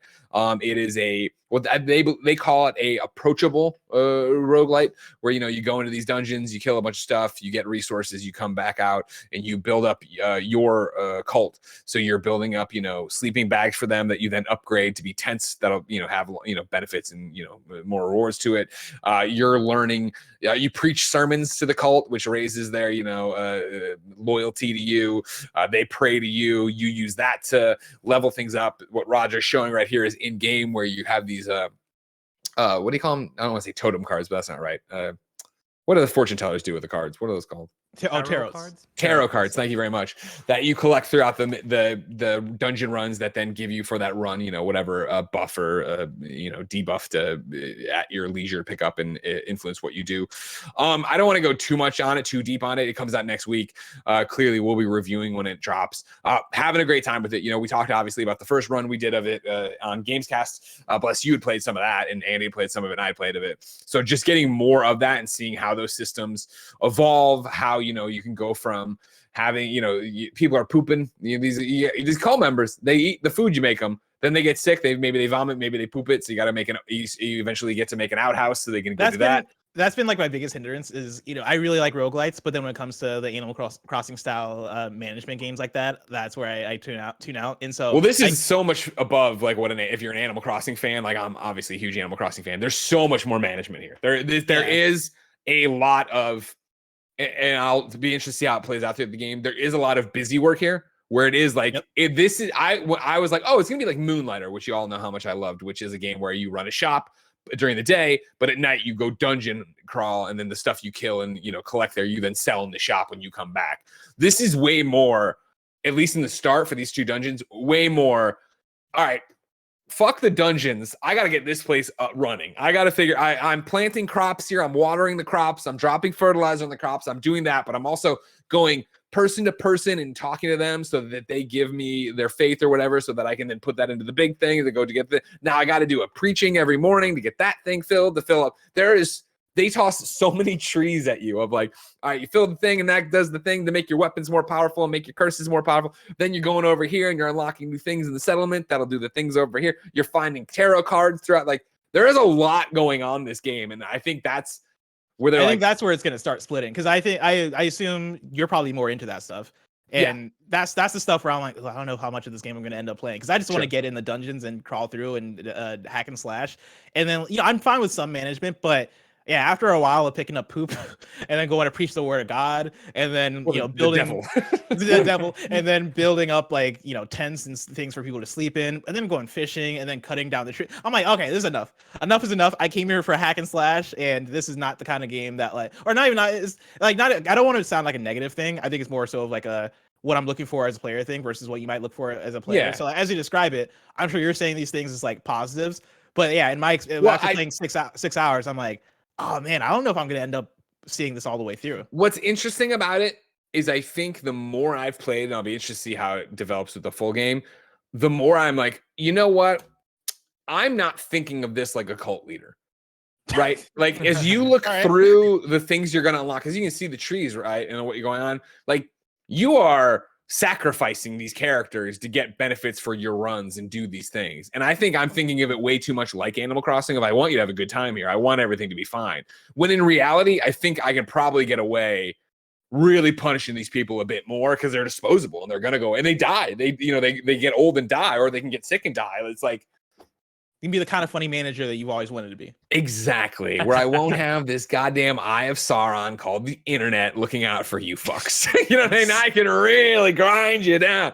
So I think that's really going to be key to it, is turning that key of like, you know what? I'm not worried so much about if they actually like me. Fuck them. What's the deal with the tone? I can't totally get a read. Is it as because the subject matter is grim? Is there like a cynical approach to it? Is it like it's comical? Yeah, like it's very much like you are the bad guy and you're working for the bad guy, but you're going up to kill other bad guys on a revenge mission kind of thing, and like none of your cult members are like it's all that cutesy art you just saw. I guess you're a lamb.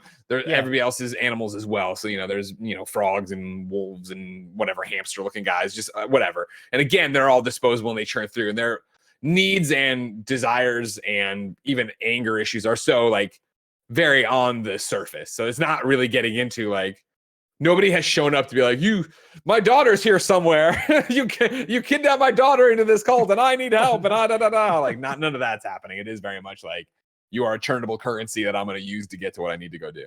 I love it. Okay. Yeah. So for what I've been playing a lot of Redacteds. I can't really talk about it. I have played quite a bit of Soul Hackers. I talked about that on Gamescast. We want the breakdown of my thoughts there, and I'm joined by Barrett Courtney, another Atlas fan, for those thoughts. I did jump into Trials Rising though for a little bit. Yeah, me and Yami, we finished Escape Academy. I talked about that a few weeks ago, and we were looking for something else to play, and so we booted up. We actually booted up 2 games. We booted up Trackmania because I was telling her about Trackmania and how dope Trackmania is. I fucking love Trackmania. But then after that, we were like, let's play some Trials Rising. And Trials, I don't think gets talked about enough as a multiplayer game. Like usually Trials, I think comes and goes for a lot of people because it seems like another Ubisoft game if you don't care about it or if you're not paying attention to it. But then like there's a handful of people that are fucking into Trials. But then, like, if you play it as a multiplayer game, I think that, for me, brings it to another level because it is you struggling with another person while you're racing to get to the end of these tracks. Because if you're somehow unaware of Trials, right, it is a motorcycle 2D side-scrolling game where you're trying to get to the end of the track by essentially shifting your weight on your motorcycle and essentially doing motorcycle platforming. But think of it in the vein of QWOP, the Flash game, where you're trying to balance and not fall over, right? It's pretty much that, and it's a blast. I think the tracks are great. Trials Fusion I haven't gotten to play, or Trials Rising I haven't gotten to play as much of compared to Trials Fusion, and then also Trials from the Blood Dragon. And so this has been some of my first time through Trials Rising, and it keeps that same level of quality. I think it is a first good Trials game if you're trying to jump into the Trials games. But yeah, playing it with another person and struggling on a hard or extreme course and getting to that same obstacle, and then just for 10 minutes going at it over and over again, right? Because every time you fall, you get kicked back to the last checkpoint. And that constant failing together until one person gets it and you're like, what do you do? And it's like, I think I shifted my way up, and having that problem solving process together, even though you're competing against each other. Such a fun time, such a fun game, and yeah, that's the one game I can actually talk about on here, besides Soul Hackers, which you should just go to Gamescast to listen to. I have a question. Yeah. How does the co-op work? Are you both on screen at once, or is it run based? So it is more competitive. You are both on screen at once. I was playing online with Yami, and so like it's us kind of being like, one of you is in the forefront, one of you is the background. It might be based on like your game versus the online game, but yeah, it's both of you on screen doing it and like trying out individually and trying to make it to the end of the course before the other person.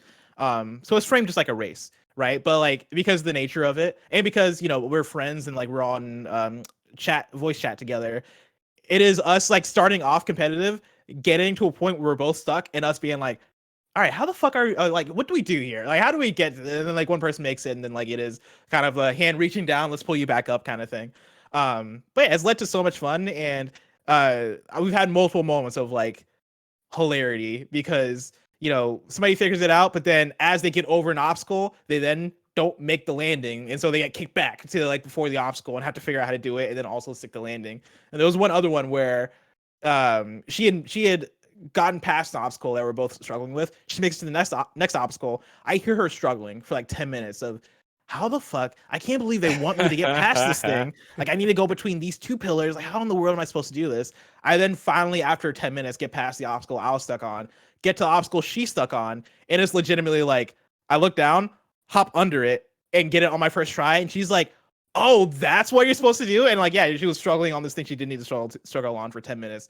Right? It's that kind of game that gives birth to those fun moments. And so that's It brilliant. reminds me It's of like you when get we were those doing aha Hot Wheels moments Unleashed. together. Remember? And we were doing Hot Wheels Unleashed. Yeah. There was that one course somebody made that was like totally like interpret clues on how to drive and where to go. It was crazy. It's 1000% that same kind of thing. And funny enough, that's why we started off with Trackmania, because Trackmania also is that kind of experience, right? That one is a third person, I guess, kart game essentially, right? Where it's kind of like Hot Wheels Unleashed, where you go into created courses and the whole goal is to figure out how the fuck do I make it to the end of this thing.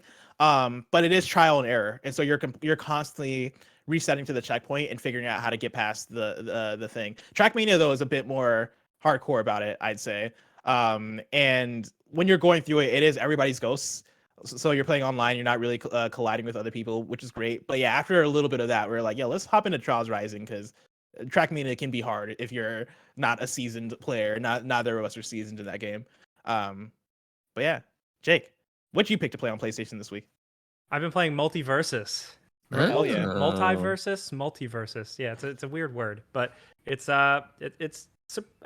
pretty cool. I went into it just kind of, it was free to play. I downloaded it. We were gonna make a quick video on it, and I found myself kind of sticking with it. I downloaded it at home. Like I played it at the office with friends, but then I downloaded it at home and kept jumping into it. I don't usually jump into these types of games. I'm gonna admit, like, I didn't play PlayStation All Stars. I didn't play the Get outta Nickelodeon here. one. I know. I'm sorry. So it's pretty surprising. It's like my first one, baby's first Smash clone. Other than Brawlhalla, I dabbled in that, but it's pretty engaging. The combat ain't so bad. I think there's definitely some like OP attacks, like Taz. Who are you maining? Yeah, who are you maining? I'm maining Batman just because Yeah. that's who I am as a person. Not Batman, but just a fan. But it's been fun because I'm not like super hardcore into these games and I'm not super competitive. It's been fun just kind of like experiencing it, where like I suffered through Space Jam 2 just to see all the Easter eggs and like, oh, Hell cool. yeah. So this game, like I've enjoyed seeing like, oh, what are the skins? What are the levels? What characters? Like even like the voice actors and stuff. Like they have Kevin Conroy. They make poor elderly Kevin Conroy say the weirdest, wackiest shit. It is so funny. He calls Shaggy a hippie when they fight. Like it's just buck wild. It's like, I'm gonna fuck you up, Morty.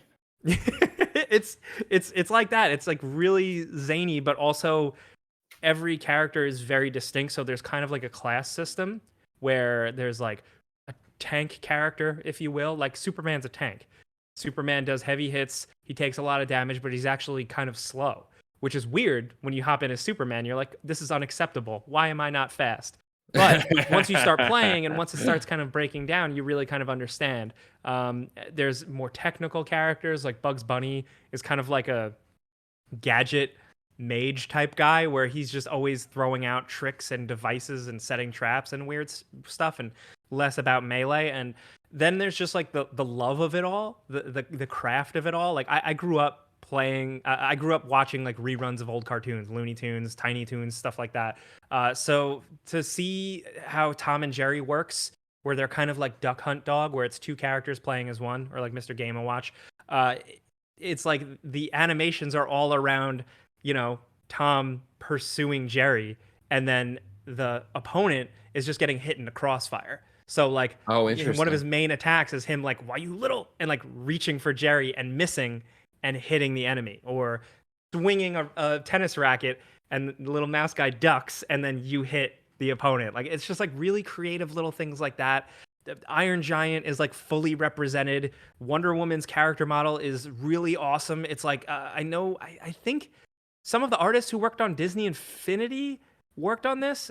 Okay. Correct me if I'm wrong, but that makes sense. You can tell because like Wonder Woman looks incredible. I was like, I want a Disney Infinity figure of this Wonder Woman, of this, Superman, Batman, Wonder Woman thing. Like it's got a lot of cool stuff. It just feels a little in beta, like there's not a lot of maps, not a lot of modes. And then there's Are they calling this early access? They are calling it beta right Okay. now. It's open beta, I think is what they're calling it. Yeah. And it has all the free to play elements, which I am not into. I find a lot of it a big turnoff. You know, you see cluttered menus with battle passes and currencies, and I just go, like I want simple. But it's been interesting putting out my thoughts and communicating with people who don't even see that as an issue. They're like, what's the matter? It's free. What's the big deal? Yeah. I don't know if that's like my content like clashing with more of like people who are used to just playing Fortnite and stuff like that, but it's spurred some interesting conversations with people who are just like, I don't care, dude. I just want to be able to play the game. Hell yeah. I really want to hop back into it because that was one that I picked up during the previous beta, wasn't feeling as much. And I was like, I'll wait till it comes out to see like the things they tweak and make better. And they've added LeBron James, which for me is enough. I was like, all right, cool. They've tweaked it, made it better. They added LeBron in there, the greatest of all time. He's really good too. Like I was like, okay. I see the videos all the time and I'm like, he looks insane. Like he's just throwing that basketball all over the place. He has the one, like, I don't know if it's a taunt or a move, but like when he does the gesture of like the two arms like pointing in one direction.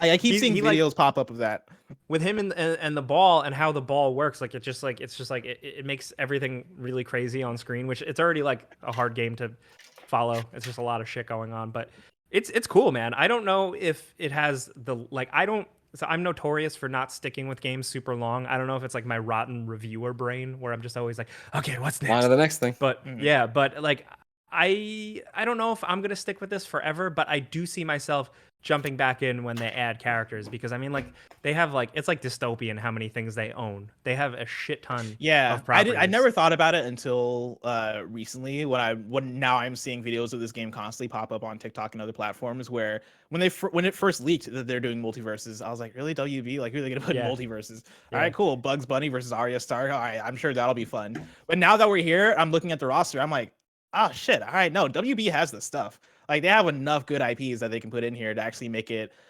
exciting. The character roster already, I think, is pretty good for this kind of game.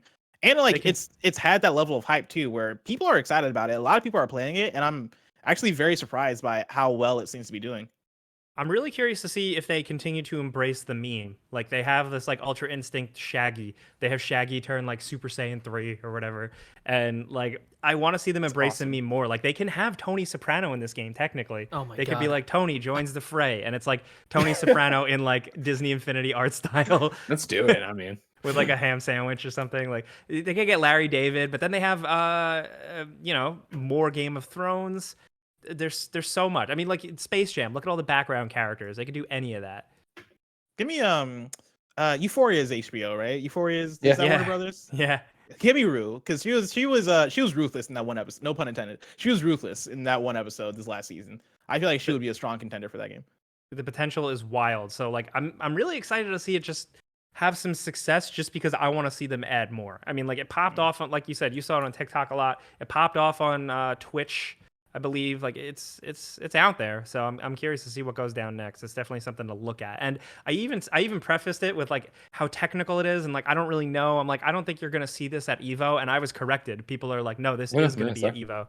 So I'm like, oh, okay, shit. Yeah. Well, to be fair, it is like I think it's a sponsored or partnership kind of situation for Evo. So it's not like it's not getting Street Fighter notoriety, but who knows? Like it has that level of popularity to where I could possibly see it showing up at an Evo next year, especially with Smash not making an appearance. This could take that place in a very weird way when you think about Evo and Smash and what like that has been, right? Multiverse is coming through and being like, "Oh, we'll fill in the gaps."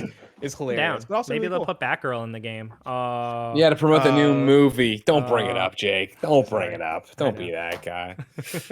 Ladies and gentlemen, that's another episode of PS I Love You XOXO. Jake, where can people keep up with you? You're fantastic today. Thank you. It was so nice to be with you guys today. You can find me on Twitter and Instagram at Jake Baldino and the Friends Per Second podcast. Next week, new episode with a very special guest. We're pretty hyped about it. And my channel should be going up today. I'm putting out a video about Mad Max, the 2015 game that we skipped because we all were playing Metal Gear Solid 5. Metal Gear, yeah. Well, that sounds fantastic. Ladies and gentlemen, of course, this has been PS I Love You XOXO each and Every Friday, we come to you to nerd out about all the PlayStation things we love for the week. Of course, Janet's usually here, and she'll be back next week. Remember, if you want the show early, you can watch us record it live. Patreon.com/KindaFunnyGames on Thursdays. Over on Patreon.com/KindaFunnyGames, you can get the show ad-free. You can get it with the exclusive post show we're about to do. You can write in, you can be a producer, you can get all these benefits for Kinda Funny Games Daily, the Gamescast, you name it, the Xcast, it's all there for you.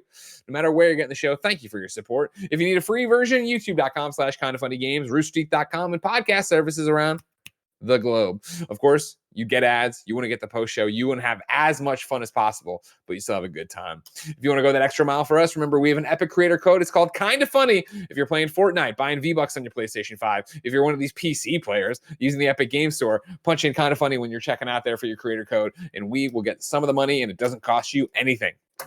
For now, we got a post show to do. But remember, next week is the PlayStation Indies bracket. You need to go to patreon.com/KindaFunnyGames. Step up, nominate your game by clicking on the participation thing. There'll be a post there for you. You go there, you put it in, we'll be all set. And of course, come watch us record the show live on Thursday so you can be the tie-breaking votes in the old chat.